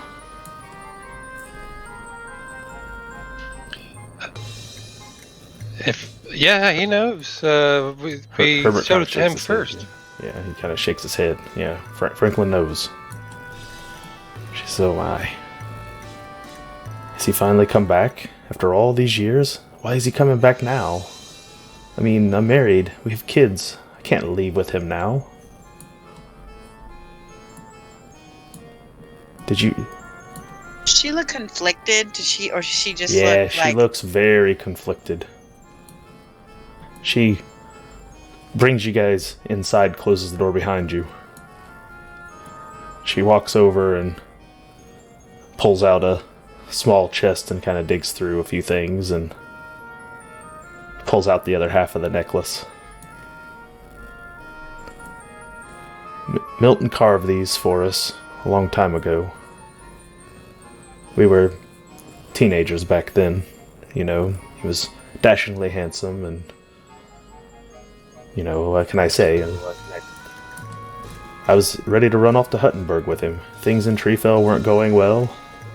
Father wasn't happy about it, of course, but he drummed up some charges on grave robbing, and Milton was a grave digger, so he had a lot of access, and there were some items that were found in his possession, and, well, he was gonna come back, and he was gonna take me away from this place. But, Do you know who ended up finding the items? Oh yes, it was Terrence Mars, the barber surgeon, I believe. He was the one who had come up with the items after his late wife passed away. It was her necklace, I believe, that they'd buried her with that ended up in the possession of Milton. So they got everyone together and they ran him out, but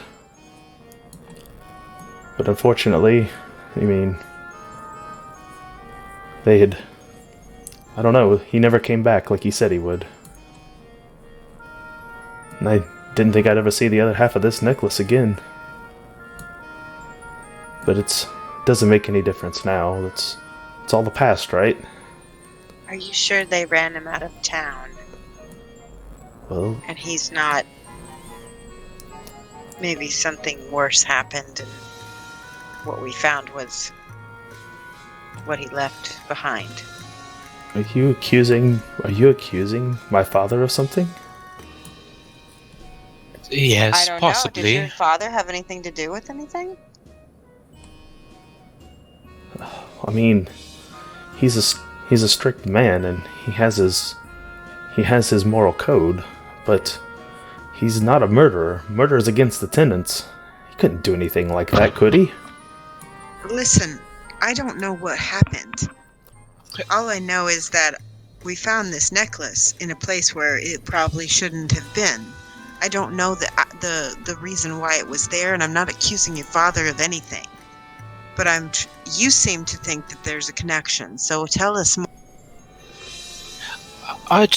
Might I interject for just a very quick moment? You say that murder is against your tenets. Then why, in the ever-living hells, do you burn people alive at a fucking stake if you are against murder? Could you explain that? When you say that, she balls up kind of into tears and begins to cry, and Good. I think maybe you need to go now. That sounds like a good plan.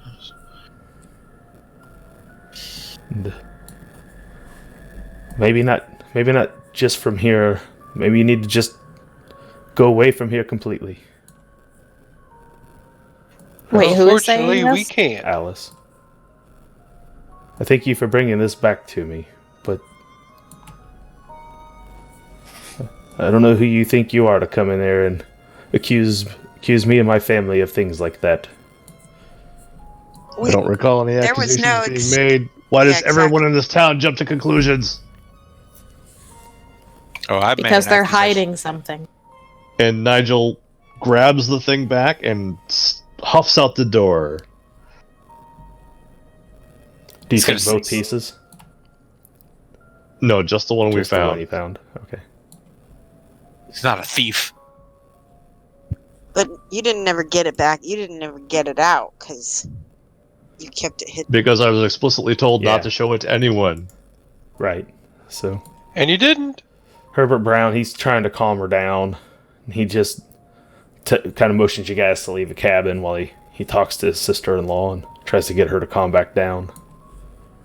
And you guys walk back outside and make a well, you don't have to make a check. I'm going to just go ahead and give it to you. It'd be loud enough.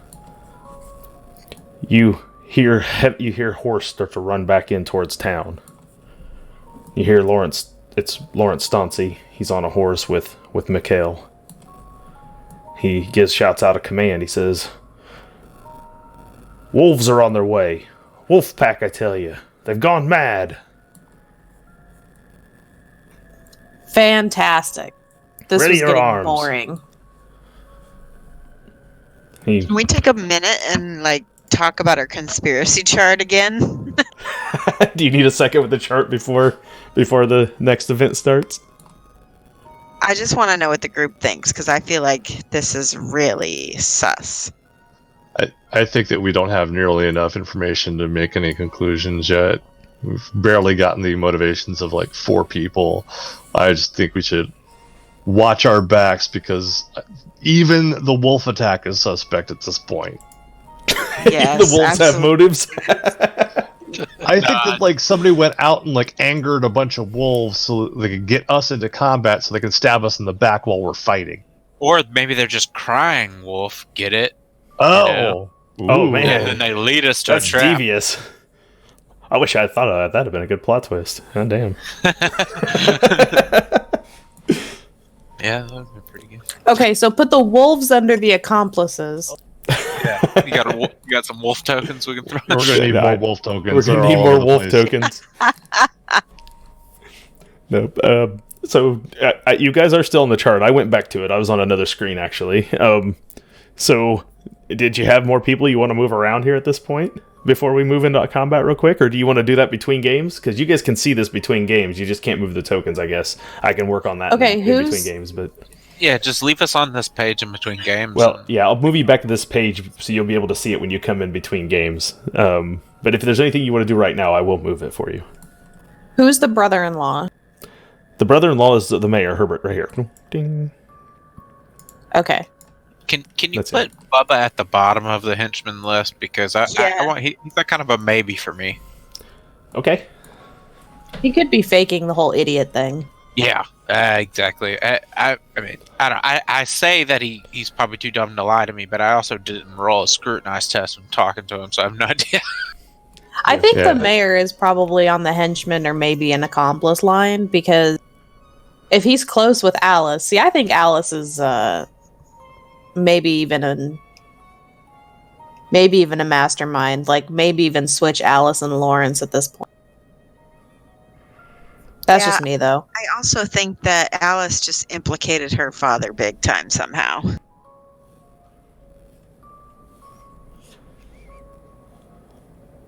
I think the barber surgeon should go on there. You want He's the one that found the a stuff Terrence from Mars his token? wife. Yeah, is there not one up here? Oh, actually, I hadn't put him on there yet, but he does need to be there somewhere. There's 2 barber surgeons, just so this is clear. There's Terrence as the old man, and then he has a son who's taken over the business. Who's the one that found his wife stuff? That's the old man, because that was 30 years Alright. ago. So some of these Yeah, people so that I'd you've say met Terrence. would have been really young or not even born yet when some of this happened. So you do have to kind of That try to doesn't mean keep they're not accomplices now. Right. That you're very correct on that. They very well could still be accomplices. It would be hard for them to be the masterminds or henchmen, probably, because they wouldn't be old enough. So let's see how far down I gotta go to find a token for him, but I will put him on here. I'm not gonna waste too much time with this part of it. I do have to get tokens for him on here. I thought I had him already loaded. I should, because he's got a... Oh. Here he is. That's okay. We can come back to it. Yeah, I'm sure it's entertaining for people to look at anyway. There It's he kind is. of one of That's those, okay. They're not seeing the screen right now anyway. cork boards, you know. I don't. They're not seeing the screen at the moment. I just was getting it up What there. is, So I what don't is forget it. chat saying? Are they having any ideas? Can we cheat and look at what they say? Ah, man. So, well, Crazy Ike wants to buy fortune points, which, I know. I'm getting ready to I see that, Woad. I am hoarding them all, but I'm getting ready to use them on you. Don't worry. It's going to be alright. Just give me a second. There's still an hour of game time left. I'm planning on using a few. No, they haven't come up with any good theories yet as to what went down, but I think Crazy Ike got here too late, and Fruitzilla hasn't offered any, you want to take points away. Oh, you want to take them away from me. Yeah. Oh, that's understandable. Thank you, Fruit. Fruit hasn't given any theories yet, so we'll see if anybody comes up with any, maybe between games or whatever. But in the meantime, there are 3 wolves that come running into town like they're trying to kill the horse that Mikkel and Stancy just rode in on. Stancy hops off and kind of draws his blade like he's gonna strike down a wolf. I'm just laughing. Sorry, I'm just laughing because I know, like, I literally I'm like, I know what I want to do as a person, but I know what Evers was gonna do. This is different. I draw my weapons. And we will move into combat. My blades are thirsty today. Your spear tips. Just today? Well, I have a spear and an axe. Oh, okay. So I actually forgot that I had the axe until I looked at my character sheet. as the wolves come into view, like I said, they kind of jump at the horse, and Mikkel takes off with the horse as Stancy kind of, almost heroically, like, unsaddles from the back. He was on the back of Mikkel's horse, and drops and pulls his shield and his mortuary sword, and readies for the wolves to come in. Just so you know, Roll20 is still on the conspiracy page. I know. I haven't moved you for a reason. Are you watching the stream? Have you seen what you're about to see? I am. Okay. I was going to narrate so everyone will understand what these little tokens on here are, because clearly they're not wolves.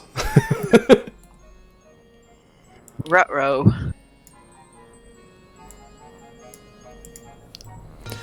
No, what you see is the wolves look really mangy, like even more mangier than a wolf would normally look. And as they come creeping into town, suddenly they all begin to fall over to the ground.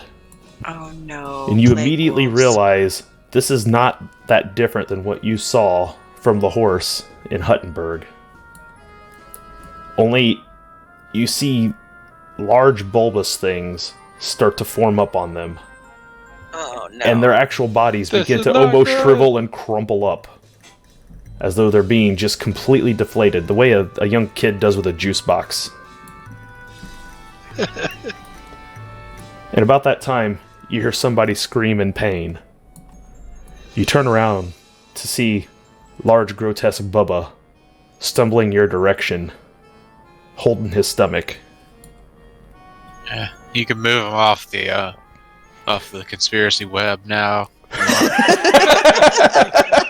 Hey, he can still be an accomplice. He falls to the ground, and you see one worm erupts from its stomach, and the other begins to slither its way out of his ass. Ah, all right. Excellent. Fucking Bubba! Excellent touch. Well, I think by the time this combat is over, you may start to understand a little better about what's going on. So that takes us to initiatives, which we already have. I just need to roll 2 initiatives real quick for these worms and these giant ticks. The ticks grow to near, like, larger than to large size. They're roughly the size of a horse.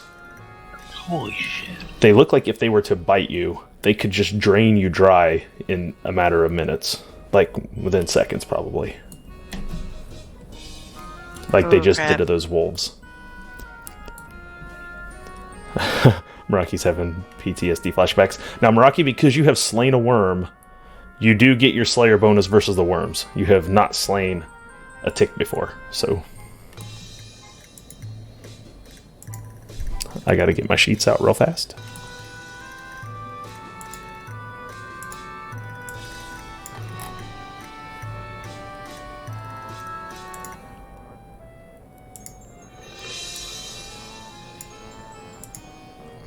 All right, so let's go ahead and get them their initiatives. One has a 7.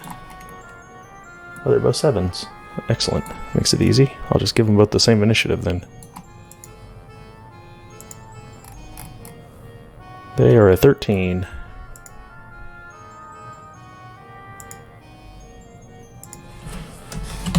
Oh, I need an initiative. Hold on. You have yours from earlier.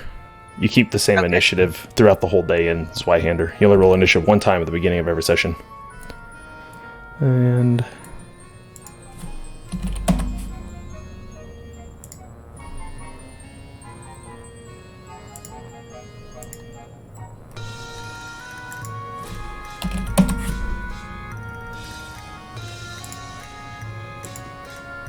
there we go. Alright, Hagen, you are still the quickest person today, reaction time wise. I can't believe it. You youngsters. Too slow. Crooked Eyes over here has got his sights on everything. Alright, so what we got? Is there 2 worms in? And then they're in reach. Is that what I'm seeing correctly? Bubba stumbled your guys' way, so the 2 worms that are ripped out of him are at the level if you have a reach weapon, you can hit them. Otherwise, you'll have to spend at least 1 AP to pull them into melee, which will move you and them into the melee encounter in the engagement section of the battle grid. Yeah, but it's okay if I hit him with a ranged weapon. Oh yeah, from range, you're already in range. So if you're not engaged, you're start at range. Alright, then I am going to take aim and then range. Alright. So go ahead and make your ranged attack. Make sure you move everything to standard. You're not. And which one are you targeting? Let's go for the top one. The worm? Okay. Yes, please. So they are at short range, so you don't have any negatives, so yeah, it's just standard. And if you go to your talents and trappings page and hit your weapon, if you have it programmed in, which I think you do, you're throwing knives, it'll do everything for you. Makes it easy, remember?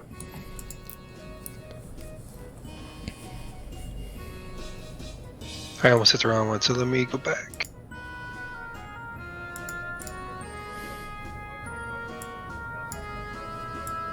And do I get the +10 modifier for for the take aim? Did you spend an AP to take aim? Yes. Sir. Then yes, you do. How would I put that in it? You can adjust the difficulty, or you can put it in when it pops a screen up that asks you for adjustments. You can put in 10. Your choice. Alright, I've just put in 10 in situational modifier. Yep. Here we go. You miss. Dagnabbit. Would you like to spend a fortune point? Answers that question. I was always curious if a tie succeeded or failed. Oh, I'm sorry. He tied. I misread that. I thought that said 68. No, you hit your roll exactly. You hit. Sorry, my bad. Okay. Oh, well, cool. I misread it. When I glanced at it, I thought it said 68. I was like, oh no, it's a miss. But no, you're right. That is a 3. Cool. I just... Well, I'm glad I said something. It's a nonetheless. You do graze it, but it does full damage, so you do 11 to it. Ooh. That's probably something. A bubble. Maybe. Yep, it's 1.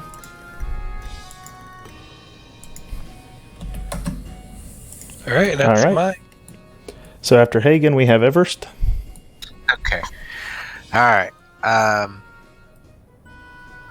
Man. I kind of at least want to make myself somewhat useful, but I feel like my character would just hide. Okay, whatever. Everest is feeling a little saucy today, a little brave. So he do elves get a bonus for scurrying up a tree? That's a serious, it's not a serious question. All right, so he's he's gonna take cover for 1 AP, Is your ancestry Keebler elf or? I know, right? I know, right? I wish. So I'm gonna take cover behind like the tallest bit of cover I can get. So Okay. but still shoot from. So whatever, it's either a +3 or +6 or +9 DT bonus, whatever you decide. Anyway, so that's 1 AP, and then I want to give me a second. What's the take aim option? It's like 2 AP, I think. Or 1 or 2, yeah. 1 or 2.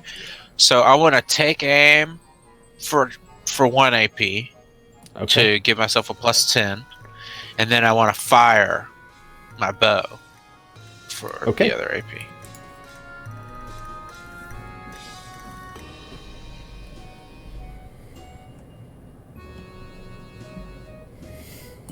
Nigel wants to know where the cookies are at, Everest. Why does that say rating 0? That is a good question. I don't know how you manage that one. Your combat's okay. Here, hold on. We can just do the math because your combat's 42. You have a 10 simple ranged and a modifier of 10, so 49 is clearly good enough. So you do 11. Okay, cool. I don't know why your rating is showing 0 there. That's clearly not right. Yeah, I have simple ranged and everything. Yeah, no, that's what I say. The funny thing is it shows everything on your chart. Just for some reason didn't. Okay, well. So basically, those two 10s added made it like 62. Oh, I think I see why. It's not counting your AB. Something on the sheet's not right. So what's your Oh, that's just for damage though. Yeah. So it should be your AB calculated into damage. So yeah, it's right. So yeah, you do 11 to it. So that's another. Which one are you shooting? I want to shoot. Okay, I can shoot anything that's on the map. Yeah, you're in range of all of it. From a bow, you got plenty of range with a bow. Okay, yeah. And did he successfully hit it with that throwing knife? One of the worms he did. One of the worms? Okay. I will, and that thing's still up, so I will try and plug that thing with an arrow. Okay, so you hit the same one. Yeah. Alright. So that brings us to Nigel.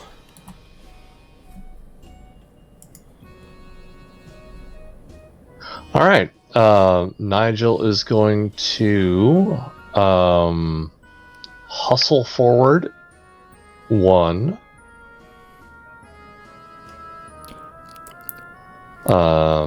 He does not have reach, but I'm going to go ahead and wait. And then if they attack me, I will parry then attack. If they don't attack me, I will attack. Okay. So I'm waiting for them to move forward. And then either attacking or parrying and attacking. So you're AP 0 waiting. So, Zelina, you are next. So I really don't have any. I'm not going to risk casting magic. Period. You don't want to cast magic in the middle of town? No. Not anymore. You learned that lesson. But so she is going to take cover as much as possible, or get in, try to be helpful, but at great range. And I don't have any ranged weapons, so I will keep my cane. If there's some kind of wagon she can climb up, but something that she's going to get up off the ground. So I will give you, since Everest is trying to stay somewhere where he can still fire, I'm going to give him 3 to his cover, and I will give you 6, since you're not even trying to get into combat at all. I'll go ahead and give you 6 for your damage threshold. So if you take damage for any reason, we have to remember to apply 6 more to it. We can put that in the damage threshold modifier section, right? Yeah. Do you see that on page 2 under talents and trappings when you see your damage threshold? Where you have the big box and then 3 little boxes, and then there's a tiny line under there that says damage threshold modifier. You can put that 6 in there, and it'll adjust those numbers. We just have to remember after combat to take that number back to 0. Yeah, because I totally had a 9 there. You said I should put a 6 there? Yeah, it'll bump all the numbers up in those boxes right above it. Will go up by 6 when you put a 6 in there. Okay, I did. Until such a time as you come out from cover.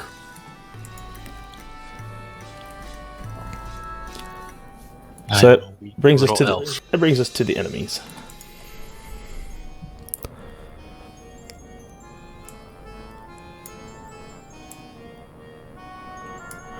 So the two worms, one is going to take off towards Hagen.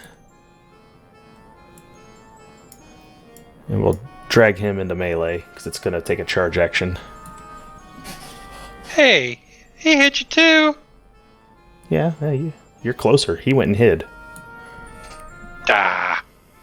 Mm-hmm.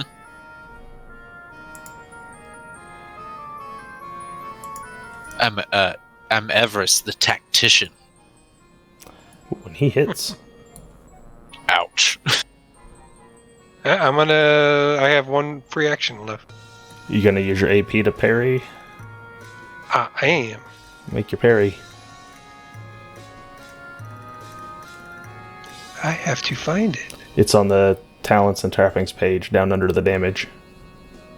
Yeah, it's just a button. Under Oh, there it is. Okay. No. Just a bit outside. I'm going to spend a misfortune to make one of those a 6. I'm going to turn my 2 into a 6.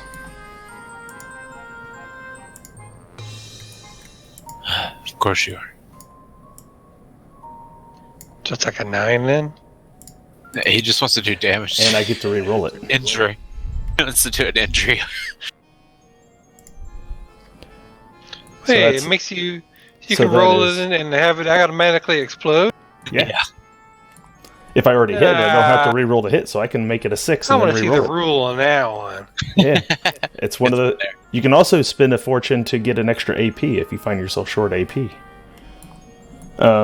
So that makes that a 9. That's a 12 damage you take from this thing's gnashing maw. So does that move you? Does that move you down 2 spaces? Hold on. I don't think he's very happy right now. I can hear it in his voice. I have to wait to see if I have to roll for injury or not. I can't actually just injure you to injure you. I have to do enough damage to move you to a spot where I then have a chance at injuring you. You said it's 12? Yeah. 12 takes me to my second box. Is that moderately wounded? Then I get to roll for injury. What do you mean moderately? No. What do you mean? Wait, hold on. What's it? Oh no. Okay, so how many? Don't look at your peril condition track. Make sure you're on the talents and trappings page. Your peril is still where it is. You'll see unharmed, lightly wounded, moderately wounded, seriously wounded, and grievously wounded. Okay, yeah, that takes me to the third box. Yes, Holy moderately, crap. because you start at unharmed. So unharmed should be checked for everyone because you haven't been harmed yet. So by taking 2, that moves you down to moderately wounded. So I roll a d6 chaos die, and if it rolls a 6, we get to roll and see what kind of injury you sustained from this thing. Now it could be nasty. I think I can max out a chaos die with a misfortune if I want to, but I'm going to leave this part up to just a die roll since I used it to actually inflict the injury to begin with. Yeah. Oh, it's a 1. All right, I won't re-roll it. So you take that damage. The other one is going to charge at Nigel. Now you readied an action, Nigel, so why don't you go ahead and use your AP to take your action as you desire. Okay. It's charging at me. Yeah. Do I need to parry that? Is that like an attack? It will be an attack. I didn't know if you talked like you might strike first, or if you want to parry. I wasn't sure which one you wanted to. You beat him in If I'm being initiative. You were attacked- waiting, so you can strike him first, or you can wait to parry and then strike. Your choice. I'm gonna go ahead and parry and then strike because that was So let's see if he hits you then.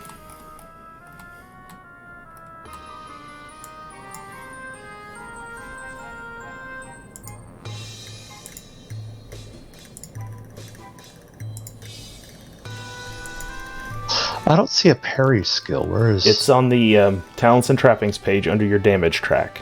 You'll see dodge and parry both. Above it. Oh, okay. Or slightly There's above a it. button. Gotcha. And make sure underneath it, it'll say either simple or martial melee. Make sure the correct one is selected. Because I think it defaults to martial, which for your mortuary sword is correct. But if you're a simple melee user, you do have to make sure that's correctly in there. I missed you, though, so you don't have to worry about parrying. Unless I want to spend a misfortune. Which, you know, I am hoarding them all, so maybe I should. Yeah, give them back. Give them back. Yeah, let's do it.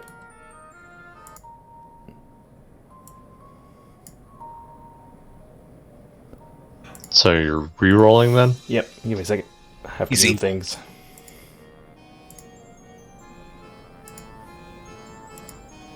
Hey, that's a hit. Alright, let's parry that. Good hit, too. I'll make you parry. It's not a crit, so... You successfully parry, so he does not actually hit you. Cool. After all that Now effort. I'm going to try to hit him. Okay, now make your attack against him. Okay, hold on.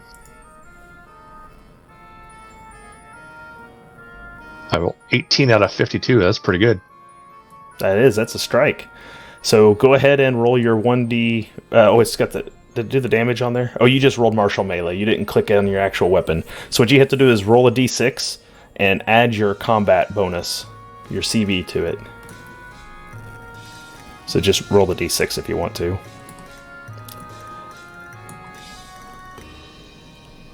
Womp. You want to spend a fortune to maximize that? No, you're building something here. You have a He's plan. tempting you. What? All right. don't I'm think he just trusts giving you you. your fortune back. I don't know what you're doing here. Like, whatever. So go. Alright, So what's your CB is- bonus? That's just combat, right? So it's There's 5. a combat has a 5 is what you need. So you did 6. So I have to check its damage threshold and see 6 is enough to do 1 level of damage to it. So Alright. all right then. That's not enough to push it down to a wounded area where you would get to roll with your mortuary sword. So we will move on to the ticks.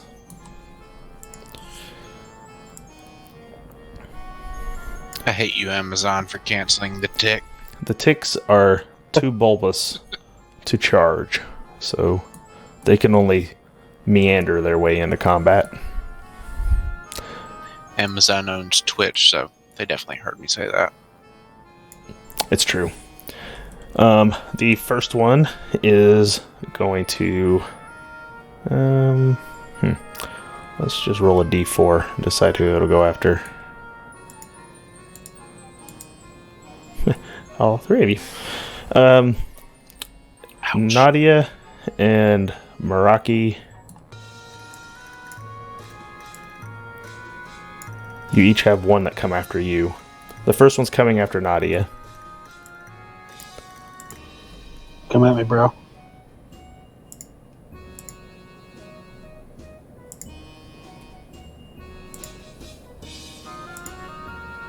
And it hits. Would you like to spend an AP to parry? Sure. That'll leave you with 2 left because you have not acted yet. Oh, that's a critical fail. No, I would not. You cannot redo a critical fail. So you have been hit. So let's see how much damage you're going to take. These things cannot charge, so they're only doing 1d6 plus their combat bonus. They're not doing 2. So you take 7. So check your damage threshold and see how many boxes that'll put you down. Probably 1, if I had to guess. So since I'm already lightly wounded, I just go to moderately. What were you lightly wounded from? I don't remember.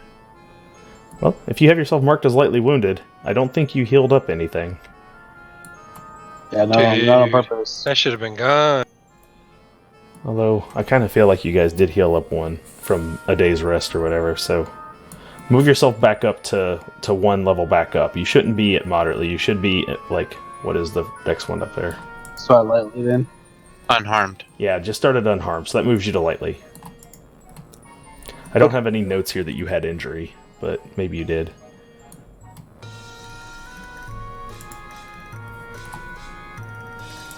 Okay.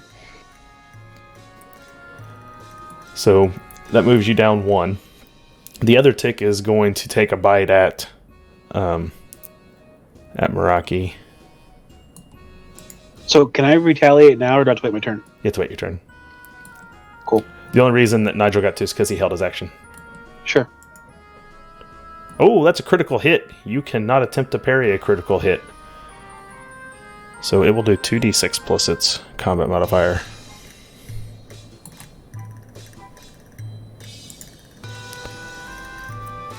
One plus 3 is 4. 4 plus 4 is 8, Meraki. Okay, let me find.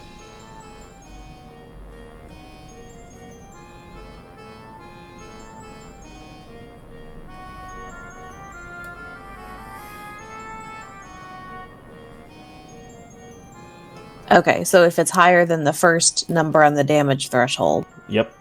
And then you have to check the second to see if you go 2 boxes. That third one, see if you go 3 boxes. Nope, just one. Just one, usually, yeah. Usually the second one, because they go up by 6, you have to have a pretty good hit to get more than one level at a time. So you're at the second one to 2 at this point, which is what lightly wounded. So Yes. all right, they still have more AP. So what are they gonna do next? They should probably attempt to grapple you with a perilous stunt. So let's see if they can manage that. They're going to make... let me look at it, make sure I got the right one.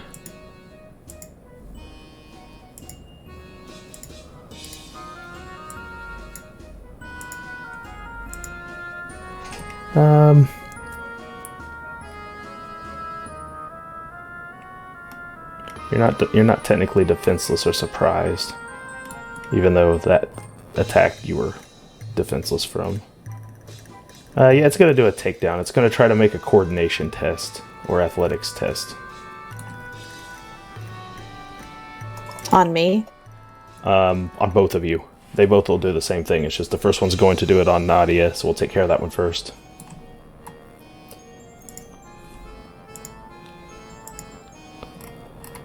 It successfully tries to take you to the ground. You have to resist with toughness.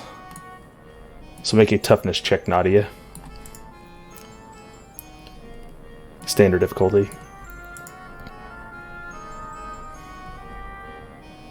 And it's a critical fail. Fuck me. So you are taken to the ground. You won't take any damage because it's just it's a perilous stunt. So let's see what it says. For perilous stunt takedown, you are knocked prone. Attacks gain an extra 1d6 fury die from here on out. So we're gonna fail this forward to the next action that it takes on you, and we will have that come into play then. So you are prone, and we have to see if it does the same thing to Nadia.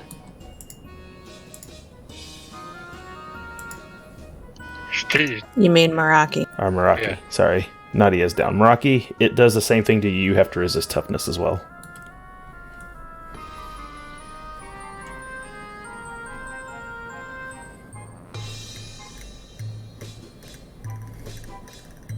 That's a critical fail. You are also knocked to the ground and left prone.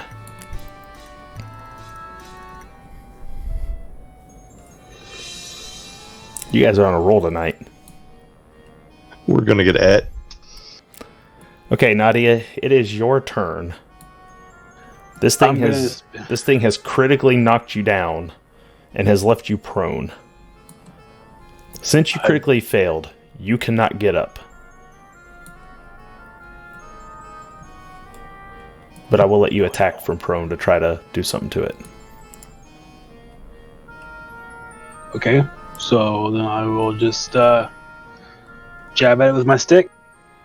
Alright. Go ahead and make yourself an attack. From prone, this will be challenging. It will be slightly harder to do to jab with a spear because you're laying on your back.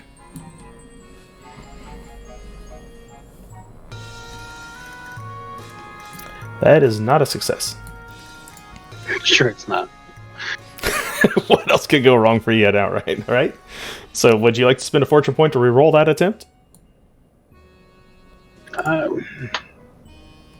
Sure. course you would. You just want to give him more ammo. All right. So let's see. You hit, It's worth it. and you did 11. So you did 1 to that tick.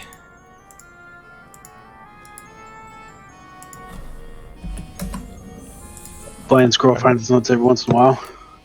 All right. Well, you've spent your fortune. You can't get up. So do you have anything else you want to try to do from your prone position?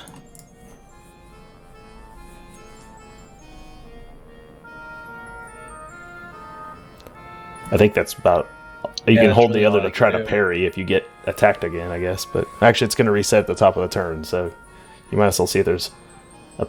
You can't really do a perilous stunt from where you're at, but Nope, I'm just gonna wait, I think guess. you're done. Meraki, you have the same problem. You critically failed, so you can't get up. It's got you pinned at the moment. That's fine. I'm gonna bury my axe into its face. It is challenging to swing one from your back, so mark yourself at challenging and take a swing at it.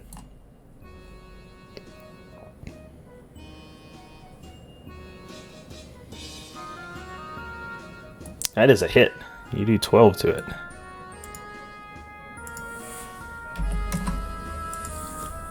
Do you have anything So since else? I actually have a weapon in each hand, do I get to attack with each one, or No. So you hit with the first one. Now, if you don't want to But do the that's 1 just damage, what the ambidexterity thing does? ambidexterity just means you don't have to flip to fail if you try with the second attack. But you Or, have to I get mean, rid of the... Yeah. The bad axe. That's Right. what I It meant. just helps with bad axe. Bad axe is Okay. your two-handed fighting style, which if you didn't like the result of this roll, you could attempt the second attack. Yeah. Okay. Well, I like the result of that roll, so, and I don't think there's anything else I can do since I am prone still. That's correct. You are prone until after its next turn. Hagen, we are back to you. You have a worm in your face. I am going to take out, my knuckle dusters are on, ready to go. I'm going to aim that fist and boom, right on top of his head. And All right. Take your simple melee attack.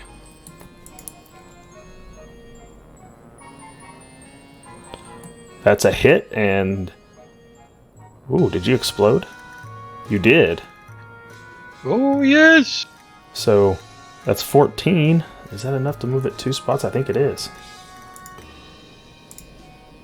It sure is. You moved it 2 spots down. Roll a d6 for injury.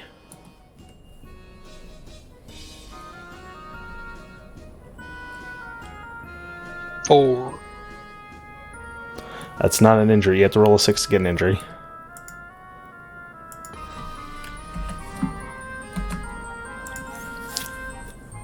So it's not injured? What do you mean? It's not injured. You have to roll a 6 on a d6 for the chaos I die. gotcha. Unless you want to spend a fortune point, then you can make it a 6 and automatically inflict an injury. But It's like a used car salesman or something. I'm Jesus just letting you know your options, that's all. No, I was actually about to suggest that myself.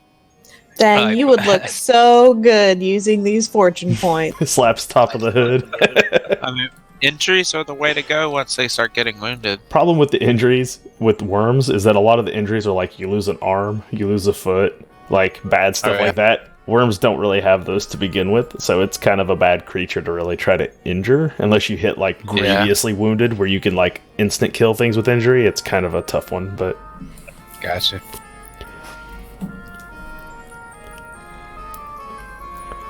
all right. So, are you done, Hagen? I am done, yes. You only took 1 AP. You have 2 more AP worth. Is there anything? It was 2. I did take aim and then... You took aim and fired away. Gotcha. Okay.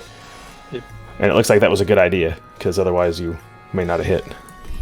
Yep. So, Everest? You have, and you're saving an AP, Hagen? He's saving 1 for parry, it looks like. Yes, sir. Okay, cool. Everest? Sorry, just making sure. I am going to kind of basically just do the same damn thing he did. Well, hold on. How's the fire? Am I firing into? Is there any enemy I can shoot at that isn't quite just like straight up firing into melee? There's or one are they tick. all- There's one tick kind of in the back who hasn't chosen a target yet. He did not attack last round.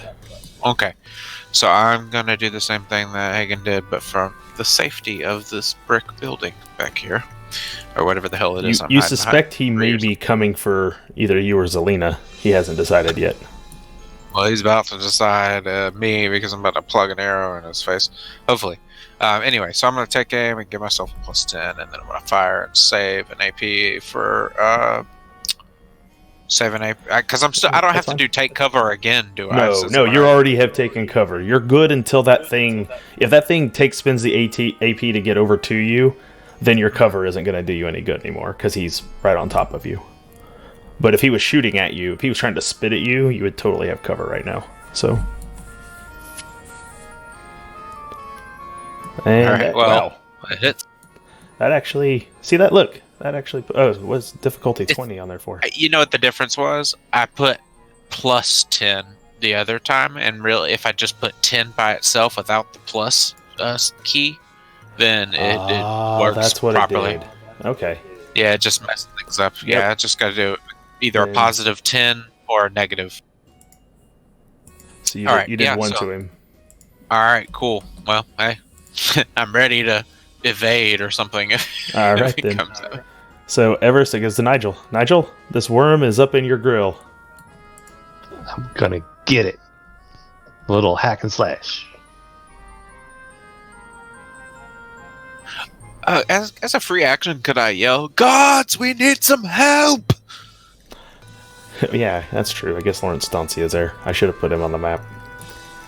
Mostly, no, I mostly just didn't want to increase the amount of combat round time there was. But assume there's a couple more ticks and a worm that Stancia's fighting over there that you don't have to deal with. But Oh, well, no, that's cool. Yeah. yeah, feel I free just to- don't. I'm trying not to clog it up with too many action combats and leave it on you guys more. So No, that's cool. That's just something my character would do anyway. Yeah. Just start yelling, "Yeah, help me!" yeah, there Help are me!" just for the purposes of narration point. The other guards are fighting off other wolves and stuff that's going on right now. Ooh, look at that! What'd you do? Okay, cool. You missed. That's what you did. You're not a fate point. You want a fortune point. A fate point okay. would be Fortune way point. over. You did, yeah. That's a that's get if out I of die. death free card. Okay, gotcha. Fortune point. I'm gonna try that again. Okay. That's the same. I got the exact same roll. Why is that? It's almost the same. That was well played right there. All right. Well, you swung and you missed. That's a damn shame. Would you like to try a perilous stunt? I'm gonna be honest. Yeah, I'll these do have that. been misfortune points for us, not fortune points so far. Some of them have worked, but So go ahead and find you a perilous stunt. Maybe you want to try. Takedown is usually a good one because they don't have to be helpless to do that to them. Or a stunning blow. You can always try a stunning blow and it removes an AP. Although he's kind of already up on top of you, so... I guess disarm's not gonna work. Yeah, they don't have actual weapons. So your best one's probably takedown if you would want to take it to the ground, get it pinned. It seems to be All right, I'll working do on that. your. It seems to be working on your allies. So it's an athletics test. It's an athletics or coordination test, and then it will have to resist with toughness. All right. That is not a success. He does not have to resist with toughness. Okay. I guess I will use my last AP. I just closed that thing. To parry, you gonna hold it? I'm gonna hold it to parry. Yeah. That's probably Alright. wise. Sorry, Nigel. That turn was a bust. Zelina, it's back to you. Woo. Your friends are getting mauled by Crap. ticks and worms. And so, Chaos everywhere, Zelina. They need their spell casting power of their witch. oh shit. Okay, you're setting me up, Dustin. yeah, he wants you to burn hardcore. Yeah, he doesn't he? does. He does. Throw a dagger or a rock or something. Throw a rock. Throw my Oh, knuckle man. duster at them. You know what? You know what's Or- best about that suggestion is the fact that you're not in the Grim and Perilous Discord, where there has been discussion all week about the power of the rock in Yeah, Zweihander. throw a rock. I'm serious. Just pick up a brick or something. and People have chunk been it. It actually critting. works. People have been critting with thrown rocks lately in games for some reason. That seems to be the method that's working the best for everyone right now. So Wow. So anyone who's watching from the GMP Discord will get a kick out of that, I'm sure. Let me look at my character one more time. I just want to make sure I want to see if I need to use any magic. I know you didn't take magic missile, so Yeah. If you have any leadership at all, then you could do the inspirational thing. I could be our cheerleader. Well, don't make it sound like that. I mean, Yeah, get out of here, man. It's 2019. I don't have any. I have rumor. I don't have any leadership. yeah, you'd be flipped to fail trying that then.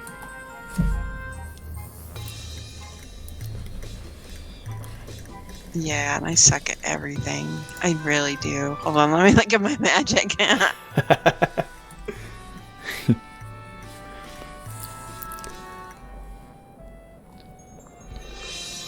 So, what does pinprick do? Because that's something I might be. Oh, that's a touch distance spell, so I probably can't do that. You would have to run up and touch them, but you would make extreme pain shoot through their body. If I remember right from the spell. That wouldn't be obvious at all. Actually, I don't think that's touch. I think that's just a default in there. Let me, because you pick your. I'm pretty sure it's line of sight. You can do it from distance. You just have to get out your pin and prick your finger with it, and then they feel the pain if you make the incantation roll. Oh, okay. Who is the most endangered right now? Well, Nadia and Maraki both seem like they're pretty screwed at the moment. Kind of equally. Hagen is the most injured. So Everest is the most precious, so if you want to go ahead. I know. Well, I think I'm going to try to target the creature that's attacking Maraki, because I feel like she's going to be our best shot. Alright, so you're firing at that tick. So I did axe its face. you have to make an incantation roll, so use your incantation skill. It's actually, I found this out, for petty magics and basic magics, it's actually an easy roll. Or routine, sorry. It's a routine roll for basic magic. So mark yourself at routine, which is a +10, and make your incantation roll.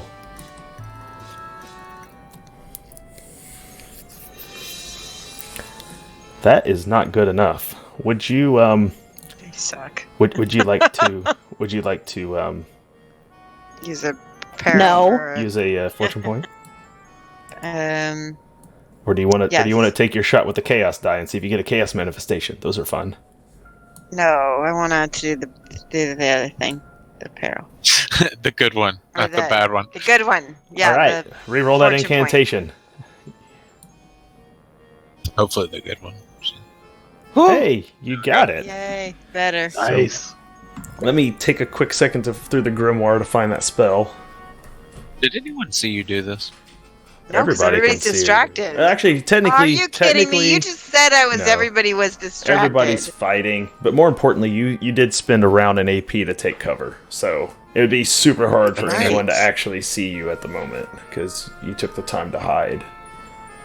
And that's So it's just gonna come out of nowhere, and they're gonna be like, "What was that? Oh, the gods!" Well, it's gonna react funny, but nobody's gonna know, and they're gonna assume maybe that Maraki was fighting it and axed it in the face, and it just like had a connection. I think I do have to make a toughness to resist, but I am going to look it up real fast just to make sure. I mean, these people just watched worms come out of Bubba's ass, so Yeah, I this think is your pinprick Ass is worms. is the least of their problems at the moment, I believe. Yeah. Yeah. Okay. So the small needle held in hand, instantaneous. The foe suffers 1d10 plus your WB in physical peril. Okay, 1d10 and UB is what? Whatever your willpower bonus is.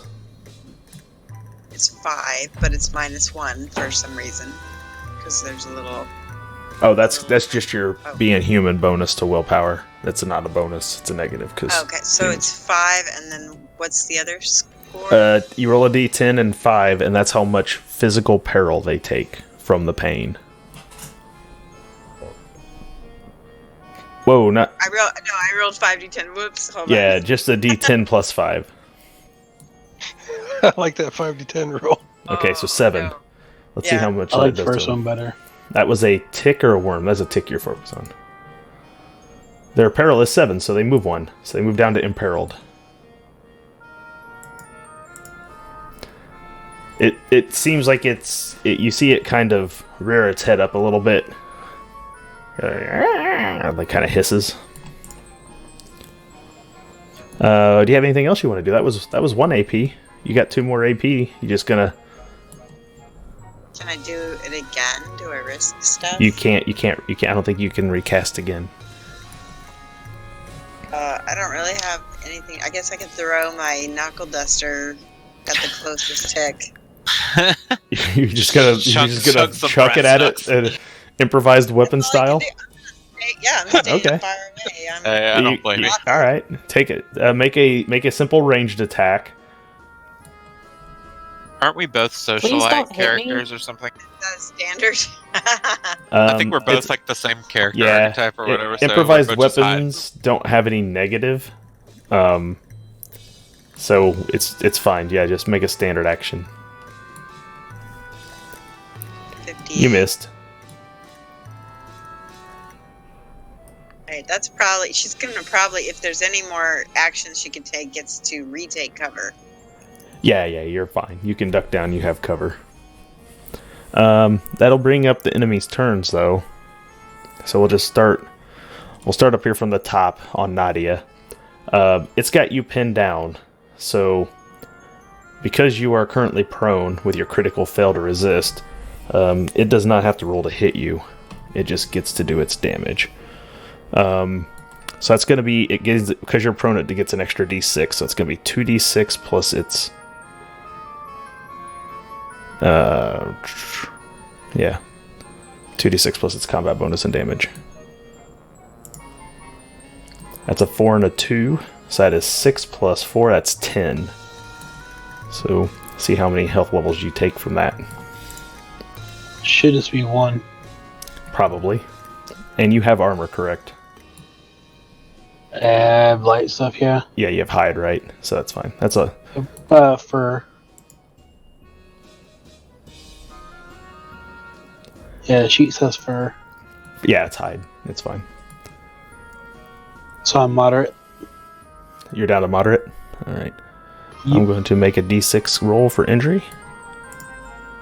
It is a 4. I have all the fortune points, but I don't want to inflict one like that. So we'll move on to the next one.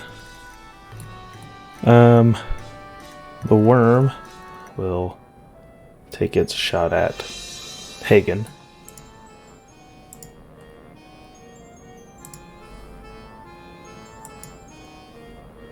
It misses, so I'll spend a fortune point to reroll.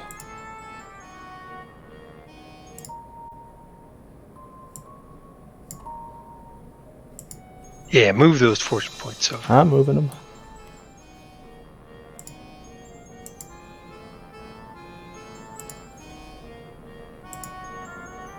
And a critical success.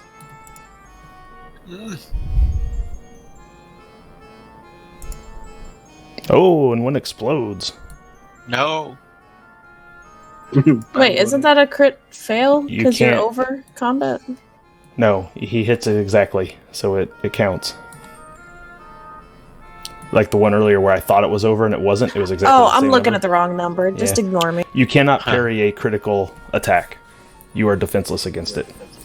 Wasted So- that good roll. Yeah, so that's 9 plus 4, so that's 13 it does on that attack to you. Fate point. Oh, alright. He's not dead? Yeah. Or is he? Are you spend a fate point to completely ignore that attack? Yep. Okay, spend one of your fate points. You completely ignore the attack. And it bites down at you, or it bites at you, and it had got you real good, but you nimbly kind of move out of the way slightly, and it strikes just past you and rips your clothing a bit. All right, if you blow a fate That'd point, have killed blow a you? fate point. It would have gotten close. Yeah, but previously, I think. He would have been grievously wounded. We'd have been rolling 3d6 on the injury to see if he gets injured. So that was probably a pretty Wow. good use of a fate point there, to be honest. Yeah, actually, not bad. The next enemy down the list will be the tick in the back is finally going to make its presence known. And it's coming after the guy who shot at it. That'd be Zelina. Yeah, no, it's not. But it's fat because it already drank an entire wolf, so it's already kind of got its bulbous back. So it can't get to you for another round, and then it'll pull you into engagement. That brings us to the second worm that's on Nigel. It's going to take its attack at Nigel. Okay. I will attempt to parry. If it hits. Missed, so I will spend a fate point.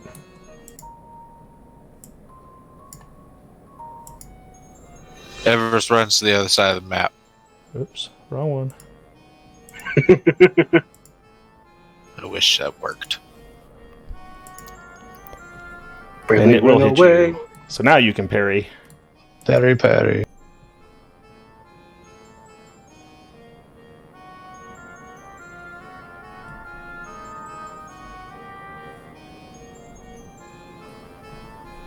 This is Aha. rough. Hey, you Parry. parried. Congratulations. I can't hit, but I cannot be hit. Yep, it is. It's too simple-minded for perilous stunts, so it's mad and angry, and it's done. And we move on to the tick at the bottom. It's going to do the same thing to Meraki. It does not have to hit. It's just going to apply its damage.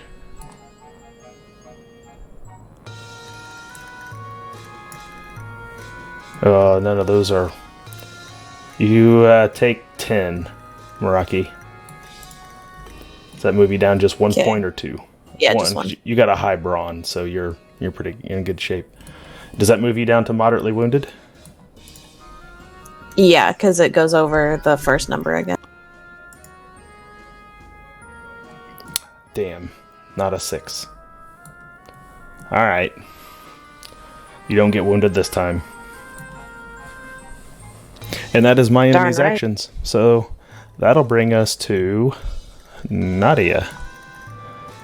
All right, Nadia, you've been knocked down, so you Okay, need to make either. I'll let you make either toughness or coordination to try to get out of being pinned down by this thing. That's going to be your first AP, most likely.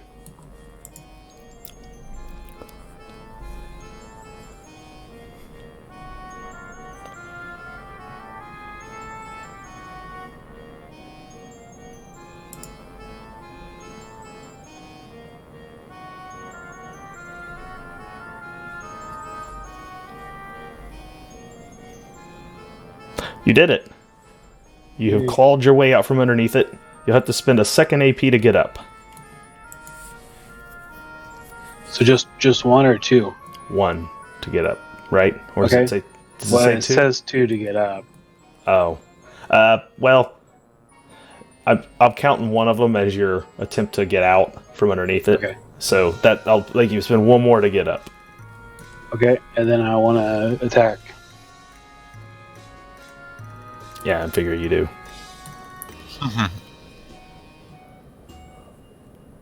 Come on, boy.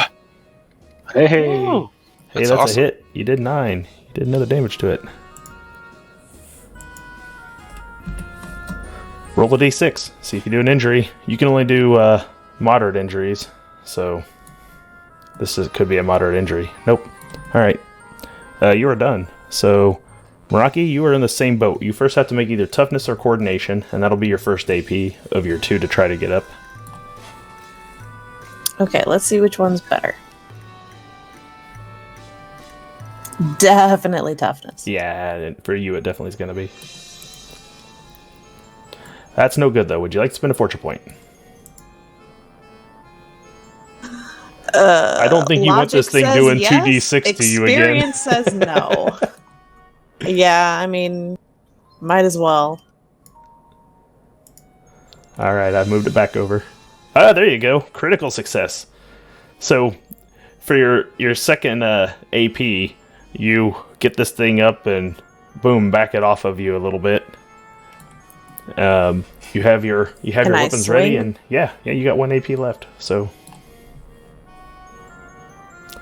pick your weapon, whichever weapon you want to swing with, whichever one you think has the best chance of doing things to this.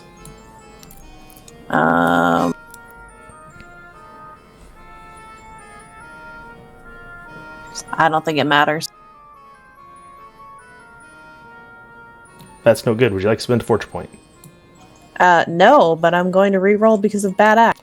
Oh, yeah. Are you going to use your other weapon, or are you going to... Yeah, okay. I'm going to use the other weapon. Use the other weapon. Hey, that one hit. You did 12. That's awesome. Roll a d6 for a injury.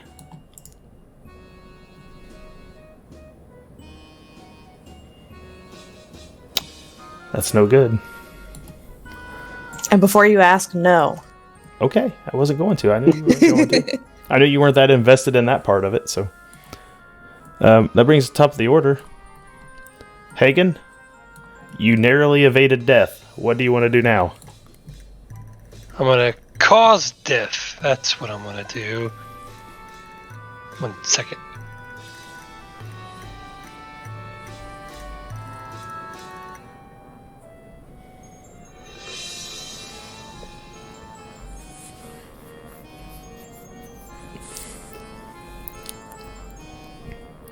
So same thing, I'm gonna aim my fists and jab right on its head and try to, kill it off, hopefully.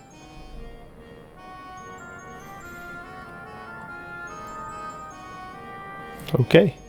You hit it. You did 8. It takes another damage. And that kills it. It dead? Sure is. Yay.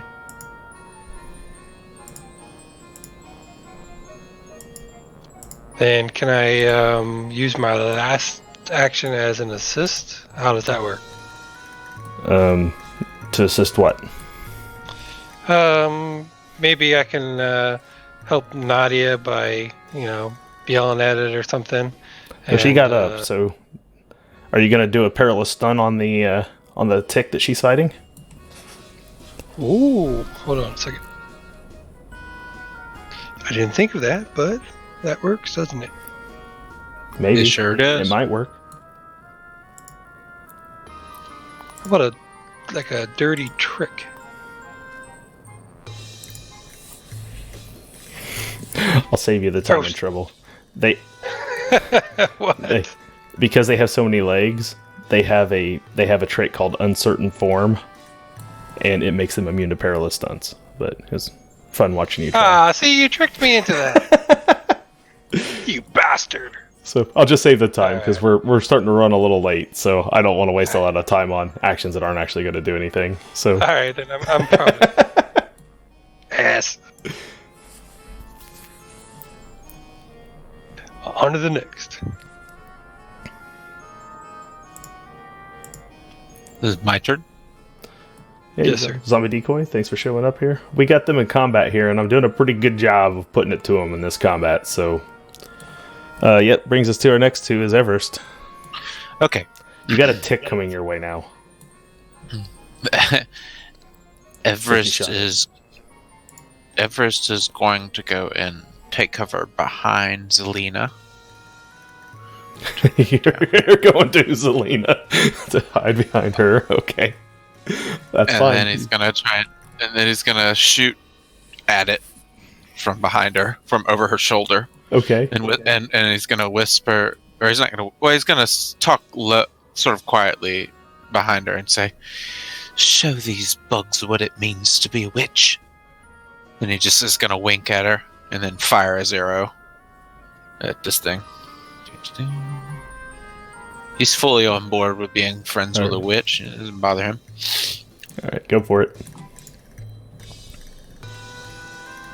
So I'm not doing an aim action this time. So you're at standard. Yeah, and it's not in melee so that at was the moment, so you're fine. So that was a take cover. That's 1 AP, and then I'm going to use 1 AP to fire.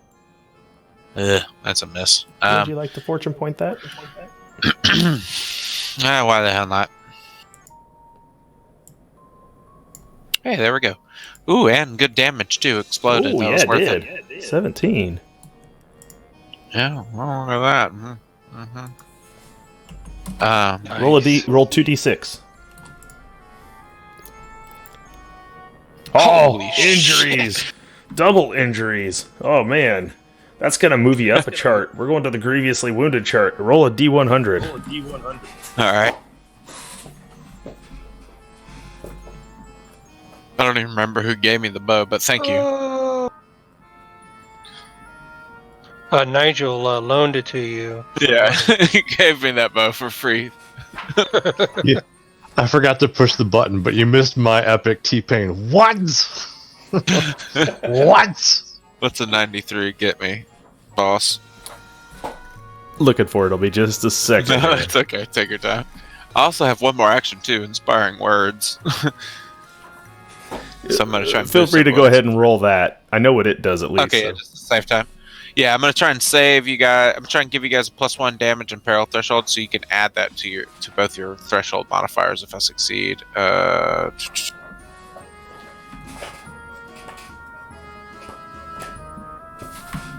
Alright, so unfortunately, I just remember this character's not as good at this as my other character on Sunday.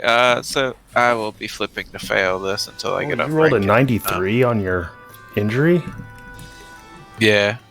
Oh, that's just one. Oh, Did I need to roll You don't need to re-roll. twice? No. Okay. 93 on the grievous wound. No, I bumped you up to grievously wounded for having two sixes. So Oh no, that's a fail. you got severed artery.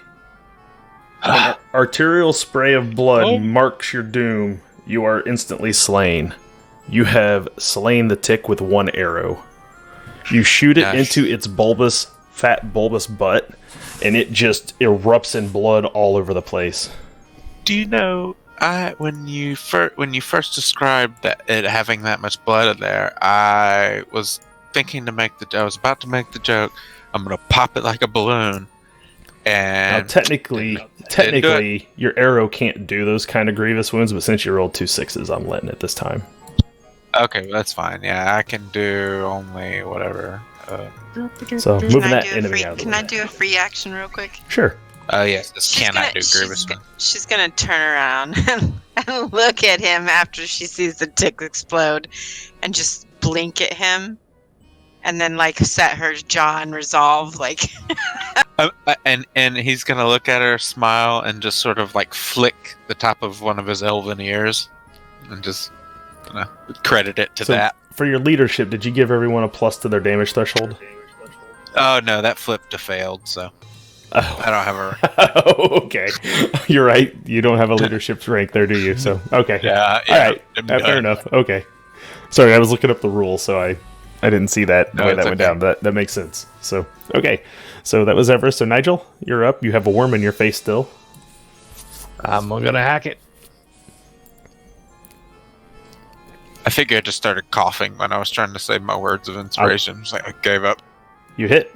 You did 10. Sweet. Hell yeah. And then plus whatever for the... Oh, Roll Did we get a 2d6 bonus? chaos die to see if you do an injury. 'Cause your mortuary sword automatically does 2d6 for injury. Oh man. Roll some 6s. Those are fun. Or just spend a fortune point to give yourself a 6. I don't know. Do whatever you Well, want. I did a total of 7, so...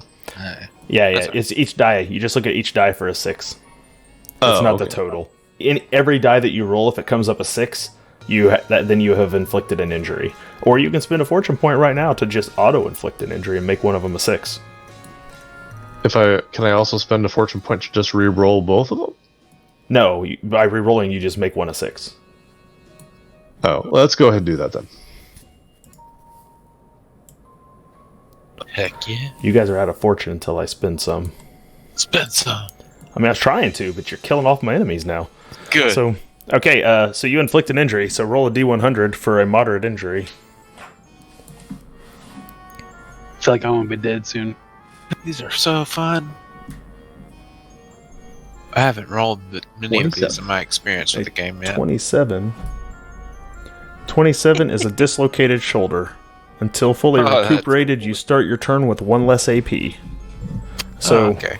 you do something to this worm. It clearly doesn't lose a shoulder, but you bury your sword up into its side, which does some nerve damage, and it now has only 2 AP every turn instead of 3. Nice. Hilarious. So let's put a little denotion of no shoulder on him. What will we use? Ooh, I know. Let's put the blood spray on there. That sounds like a good one.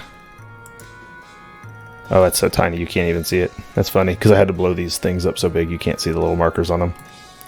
Here, we'll put a couple little markers up there just so it's a little more noticeable. Yeah.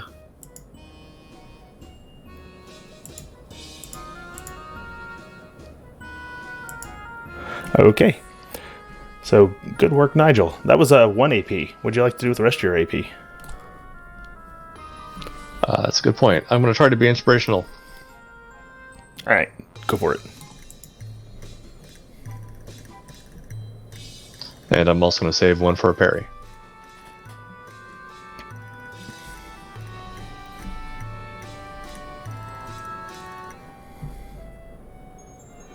That didn't work out so well. You don't have any more fortune points, so you save for your parry.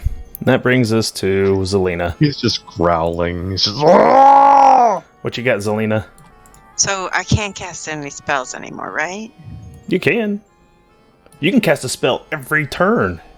Oh, okay. Well, You let have, me do pinprick unlike again. D&D wizards, you have 0 limitations except your willingness to accidentally blow yourself up trying to cast magic. And material components. So, like, you have to have, like, a number of pins on you and a number of blindfolds and all that stuff, because some of them consume the pin and things, which pinprick does consume the pin in the process. So, do I have any pins left? I assume you keep a small pocket full of a few pins, Okay. things like that. So on you, before I cast anything, I'm gonna make sure that nobody is looking at me except for the guy behind me, and I don't care about him right now. yeah, everyone seems a little preoccupied with a bunch of giant ticks and worms. Okay, is anything still attacking Miyagi? Meraki? Yeah. Miyagi. Yeah, she knocked that thing off after you pinpricked it. She got out, so you feel like you helped. But yeah, Okay. she's got a tick in front of her that looks like it's still hungry. And what about Nadia's? She got Nadia a tick has on. a, Who yeah. has? Yep. She has a tick on Pretty her. much Let me right where you see it on the board. If they got something directly across from them, it's there trying to eat them I right see. now. That just Okay, kind of so makes let an me- easy visual reference for you. target the one on Nadia. All right.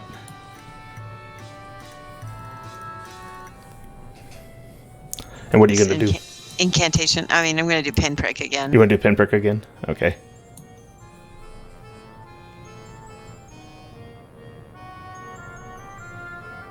Roll a And you 27. successful. Yay! So it does D10 plus your WB in peril, which will make it feel pain. If you roll better, you might even get 2 levels, and it'll actually reduce skills on it.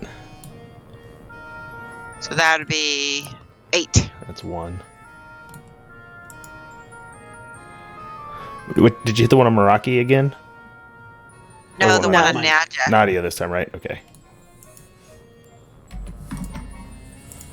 Okay. I have marked it as having a peril level. It's now imperiled, which has no negative yet. But if you hit either one of them again, you'll be doing negative skill tests for them. Okay, Zelina, do you have any other actions? You just spent an AP to stay ducked and Now covered? I'm going to get behind the elf. So you spend 1 AP to like quickly shuffle behind him after he shuffled behind you. Alright, we'll just move him. She's like, whoop. And she's going to whisper over his shoulder, "Do your thing." And I'm just kind of like a little upset that now I'm the one being just taking cover behind, but whatever. So it is the enemy's turns after Zelina. Nobody held in the AP, so we're going to start at the top. Nadia, you got up, so this thing's going to make its standard attack at you.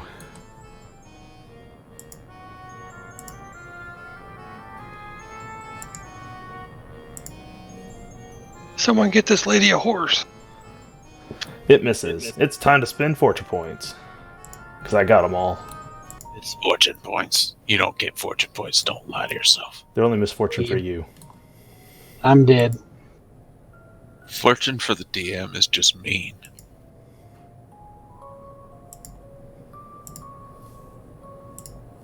It's gambling It because hit. we have to spend it first in order for him to get it. I know.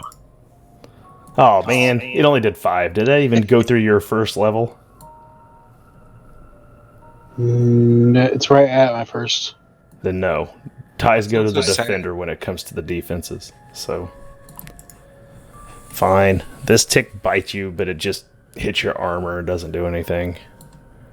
I mean, Alright. could I technically parry that anyways? Oh, yeah. Yeah, you could. Not that it really matters. You didn't. No, I don't. So it didn't do any damage to you, so at least you didn't got that to worry about. The worm is going to do same thing to Nigel. Let's just bite him.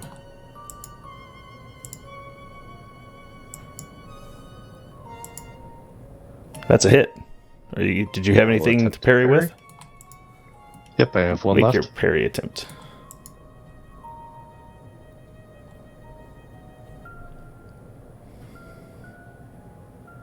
Ah, that's no parry.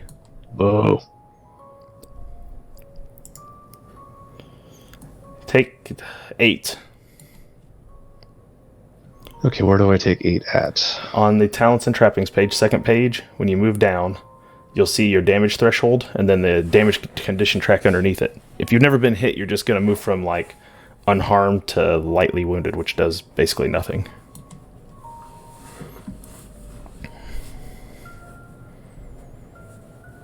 Okay.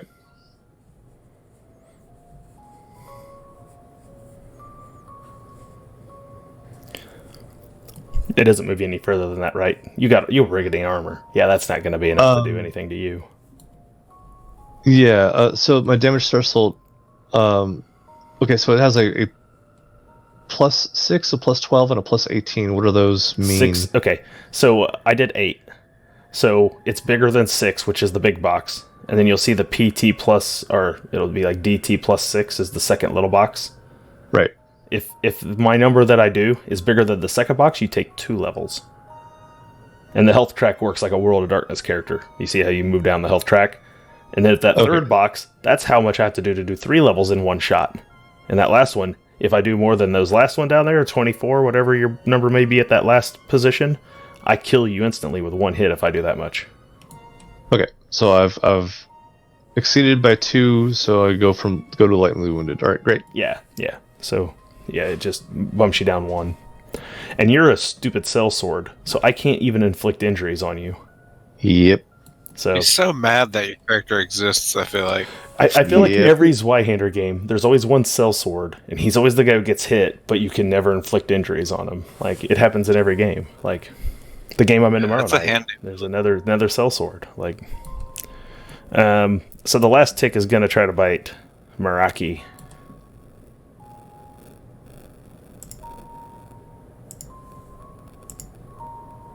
Taha! We're fortune pointing that one. she probably doesn't taste good. That's close. Can That I would've use been my like a- last AP to try to dodge your fortune point? You can't dodge, you have to parry because it's a melee attack, but Oh, well, same thing. I do have to re-roll it.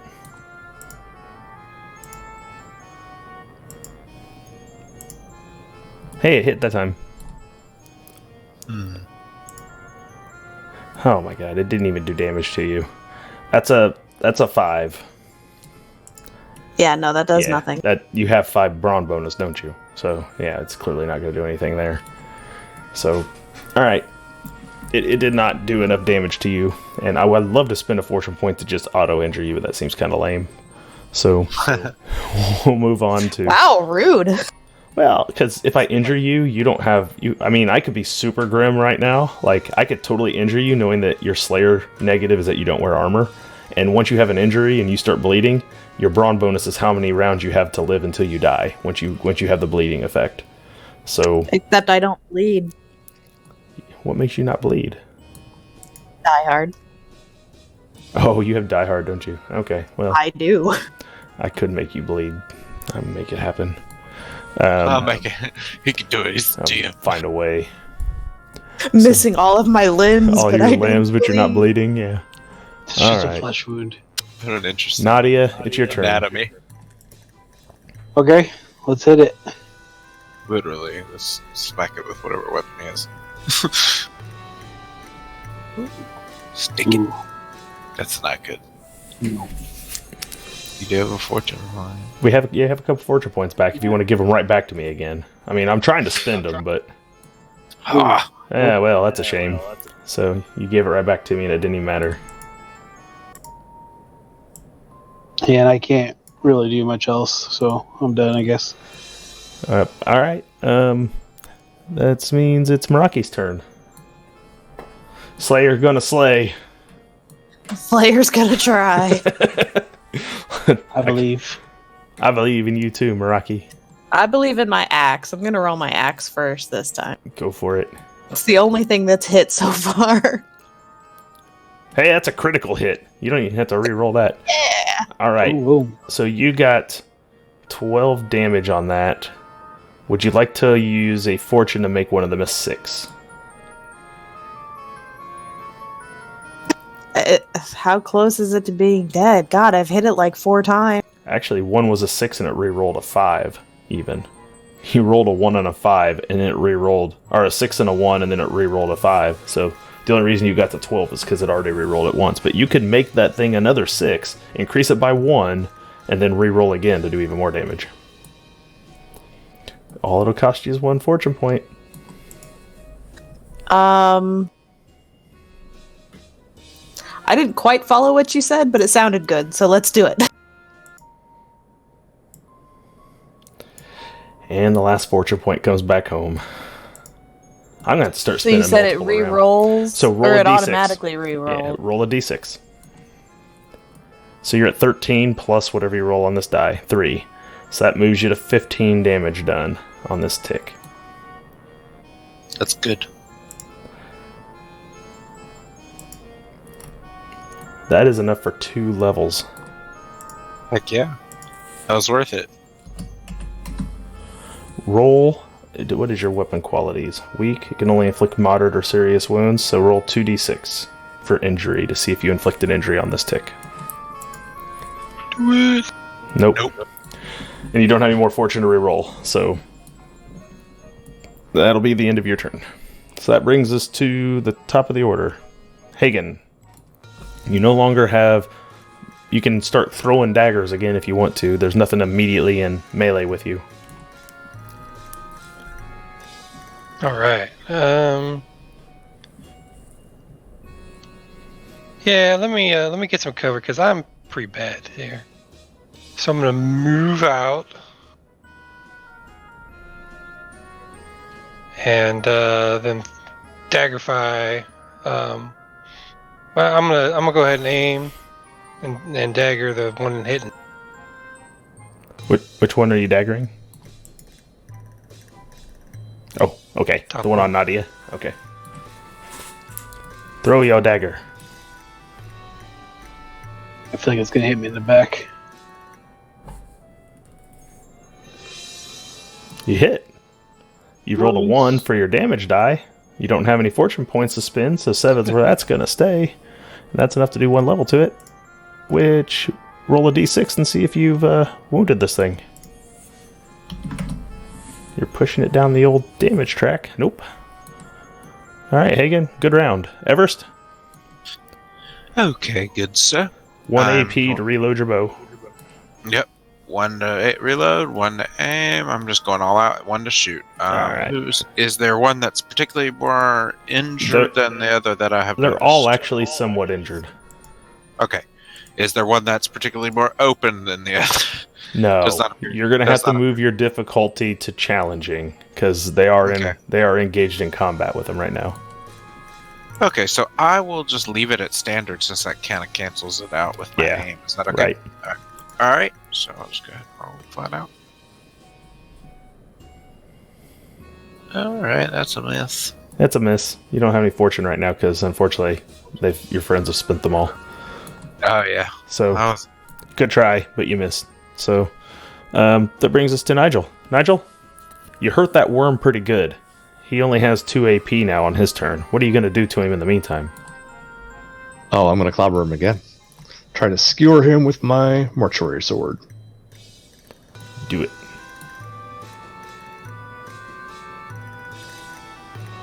That was not a skewer, and I have no points to spend, so Yeah. I will attempt to demoralize them with a litany of hate. Do it. I like Litany of Hatred.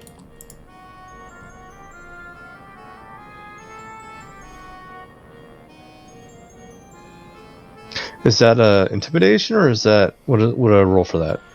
Oh, it's on the thing, the combat chart. Do you have it up? Not anymore. I'll look. Litany of Hatred. You make an Intimidate test. Foes equal to your FB suffer -1 damage and -1 peril threshold once per combat. Oh, actually, Inspiring Words in Litany of Hatred can only be done once per combat, per person. Interesting. I didn't realize that at first. I already did the. Yeah, that's I already fine. did the other one.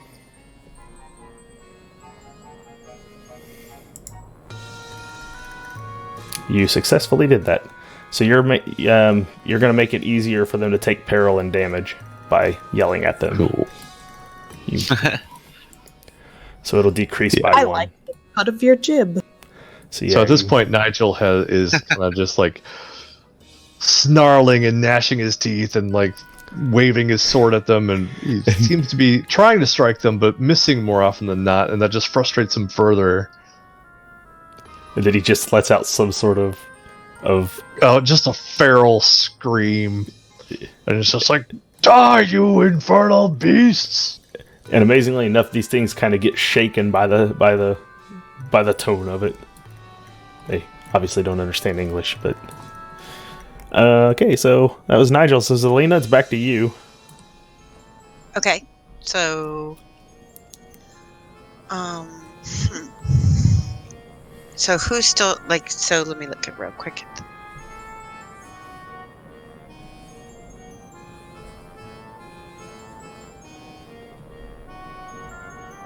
So I'm probably still gonna do another pinprick.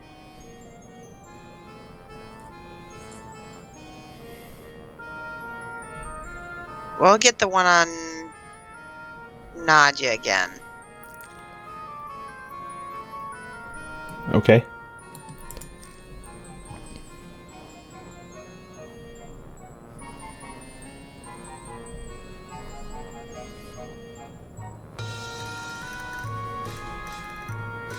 Bear with me, I had to close the windows before. Hold on. That's fine.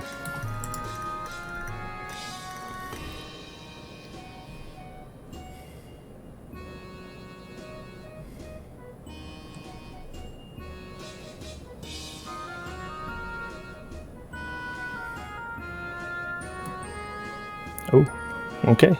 Yep, Nadia's.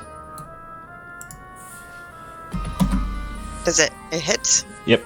Roll your Okay. D10. D10 plus 5.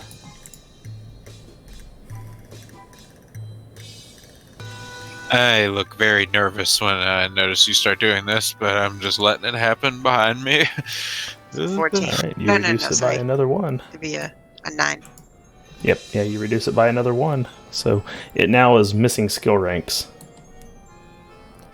Yay. It's cool. All right. So you get done doing your very subtle spell, and it is the enemy's turn. So we're gonna take their actions real quick. Tick number 1 takes a bite at Nadia. You have to plug in that missing skill rank manually, by the way. which I'm Yeah, pretty sure, I will.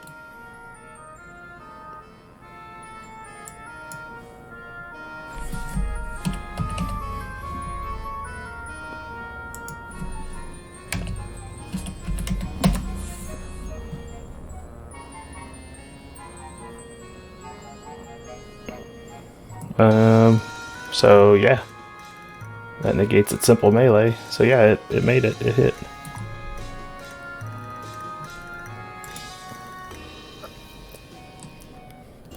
And I'm gonna spend a misfortune to re-roll that die.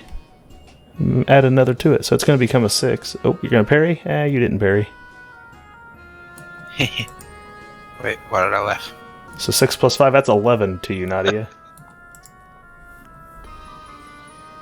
Almost caught myself saying "good job," like earlier, like a second I ago when am you succeeded seriously wounded. hitting. You're how wounded? Seriously? So 2d6 for me to inflict injury. Oh, I got a 6! Okay. D100 time. Why don't you roll it? D100 percentile. I really enjoyed having you in the party, Nadia. It was good. Best part is Nadia is the one with the heal skill. Best part. Who said that? Oh no! Oh, That moves you up to grievously wounded, Nadia. Roll again. I was already there. No. On the injury chart, you just went from the semi-serious injuries to the really serious injuries. So It doesn't move you any Somebody further. by Roll a her D100 fortune again. point. She's gonna spend one of her fate points in a minute. That's what's probably gonna happen. But roll again. Let's just see what you get. 32. You gotta decide if you want to live with this or spend a fate point. Well, I mean, if I take one more damage, I'm dead anyways. No, this isn't damage. This is an effect that you're going to live with your character for the rest of its life. So with the 32, you have a detached ear. Until fully recuperated, you cannot hear as you're in pain. You must undergo a successful surgery or suffer the consequences. Once a detached ear has undergone a failed surgery, you must suffer a crop ear drawback. If you already have this drawback, you permanently lose 9% of your perception score. You don't have a crop ear. You didn't roll that at the beginning of the game. So would you like to just deal with a detached ear that comes off when this thing bites you, or do you want to spend a fate point to ignore it? So if I take it, I can't hear until I have surgery? Right. dude, I'm gonna be honest. Like, do whatever you want. But You guys all had 2 straight fate up points at the beginning of the game, so this would be spending one of them, and that's Right. Does that reset my damage track? no. It just does the ear thing. We have a barber surgeon in town. Actually, you can Yeah. you can dodge the whole attack, so it would get rid of the wound and everything. Yeah, you wouldn't have to take the damage either, Okay, so I would just go back to. where you were before this thing hit you. Okay. Yeah, I'm gonna spend a fate point and ignore the attack. All right, so you spend a fate point and ignore the attack. Now we're starting to get some fate points off of these characters. The worm's gonna take a shot at. Worm's gonna take a shot at Nigel. Yay! He hits. I will attempt to parry. You do your worst. You I parry. So he's like, damn it. Alright, fine. He doesn't hit you. The last tick takes its attack at Meraki.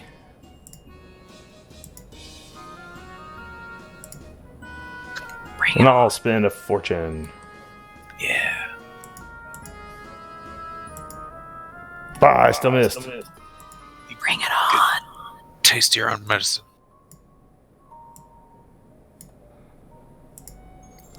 Alright, at the end of this turn, as it's biting at you and all these horrific things are happening, you guys feel the wind pick up. It blasts across from behind you abruptly. As you do so, you see these things start to scream out in terror, and they begin to shrink. Oh no, you are not taking this kill from me. I think he is. Do I know if this is magic? Oh, it's magic. Very obvious magic. You turn, look behind you, and standing 20 feet behind you, in pretty much broad open sight, is Alice Brown holding that necklace. She has it gripped in her hand. Called it. Her hair's wisping around. And she's chanting something with her hand held up.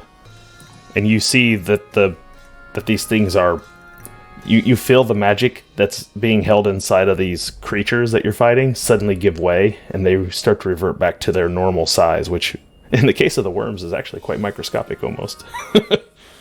The ticks are actually quite small too. They're normal deer ticks like otherwise. So, and that will bring this combat to an end and our game to I an step end. on the tick. Yeah, me too.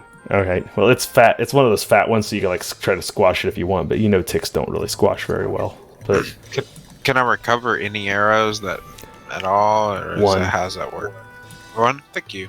Yeah. You're a good guy. I'll let you recover the I've been one that keeping you. up with I'll let you recover the one that's inside that tick that you exploded. You should be proud of me for even keeping up with them in the first place. Okay. Let's Oh, just So, forget that. You guys are standing there rather shocked as the townspeople start to come out, and she's got hold of that necklace, and it seems almost like she's focusing on it. You see like I said, all the magic that was holding everything together just kind of bust away.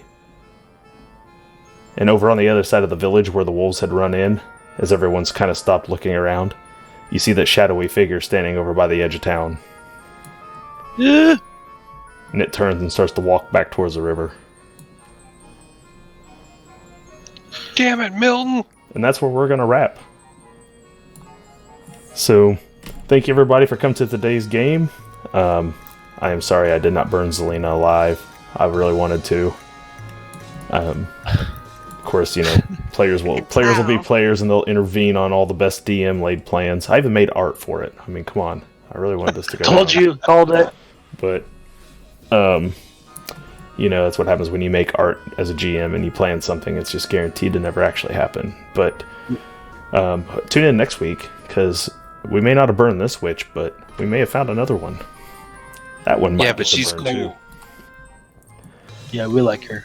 So Yeah. we'll see what they decide to do next time. They're also going to spend a little time working on that conspiracy board.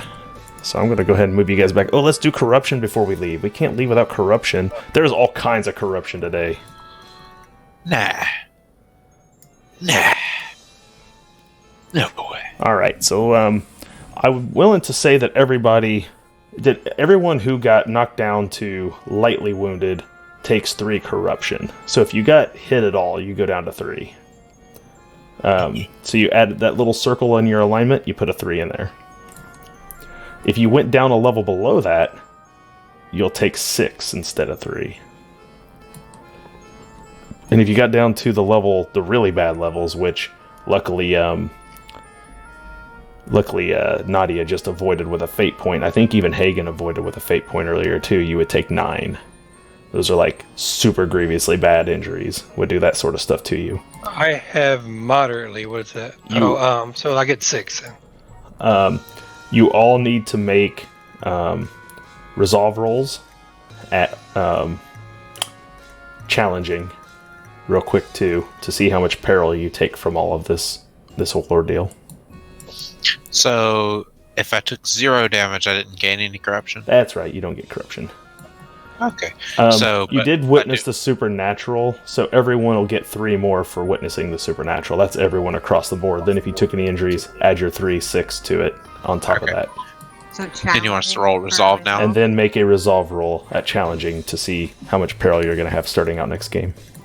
And then I'll do a roll for your corruption in a minute to see if you gain a chaos or an order. I Ooh, matched. critical. Nice. You take no peril.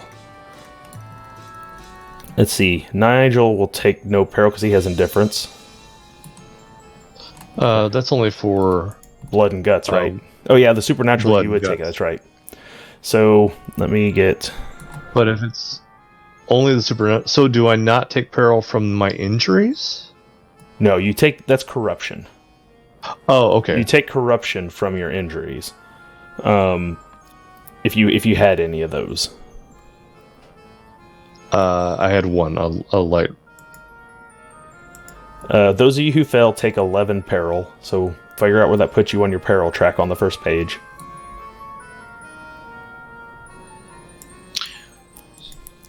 So if it goes over... I just want to make sure I'm clear. So if it goes over the first big square, then I take just 1 dot. Yep. Right. Okay. If Cool. it goes over the first small little square, then it's 2, and then 3, and so on and so forth. So Harold's just like, I'm uneasy, basically. Yeah, it just makes you're just nervous and shaken after seeing something that shouldn't exist. Like giant ticks that shrivel up entire wolf bodies from feeding on them, and, worms that explode out of people. Like, you've seen that before, so that was not quite as bad. But the ticks is new. You hadn't seen that yet, so... And then I will roll a d10, and then you should all have a corruption number now in your corruption area.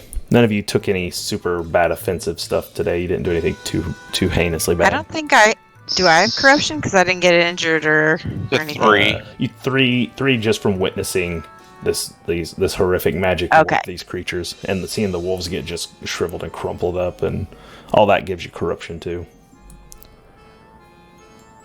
Plus, they tried to burn you a little bit in the beginning. You know what I'm saying? Yeah, where does the corruption go? In the It's a circle big, in the middle. big circle. Between your alignments on the first page. Oh. And it'll go away in just a second because you roll it at the end of each session. Now, none of you were over 10, right? Total? No. I don't think anybody Only took it, 6. things bad enough to be at the 10. Okay. Well, I rolled a 9. So if you had 9 or less, then you are okay. Getting an order rank, right? You gain an order rank. If you had more than 9, which means you'd had to have 10, then you would have failed and gained a chaos rank from it. If you have over 10, you automatically gain a chaos rank, and I have the opportunity to give you a disorder. Oh shit! That's man. Yeah. The particularly evil session. You have a chance of getting something crazy. I can make you gain addictions or grow tentacles out of your back. Like, I have all kinds of cool things I can do if you get over 10 in a session. Dude, I want a tentacle. Everybody does. So, does that 11 peril, does that go away then at the end of the session? Or No. is that carried? No, the peril will carry over until you rest. Get a good night's rest. The Okay. corruption, the number you just put in the middle in that big circle, you can wipe that thing clean once you've applied your order or chaos rank. And then we'll start at the next session and see if you keep gaining more corruption. I gotta start How do working on I- cranking up those corruption over How the do I course of add the game. peril?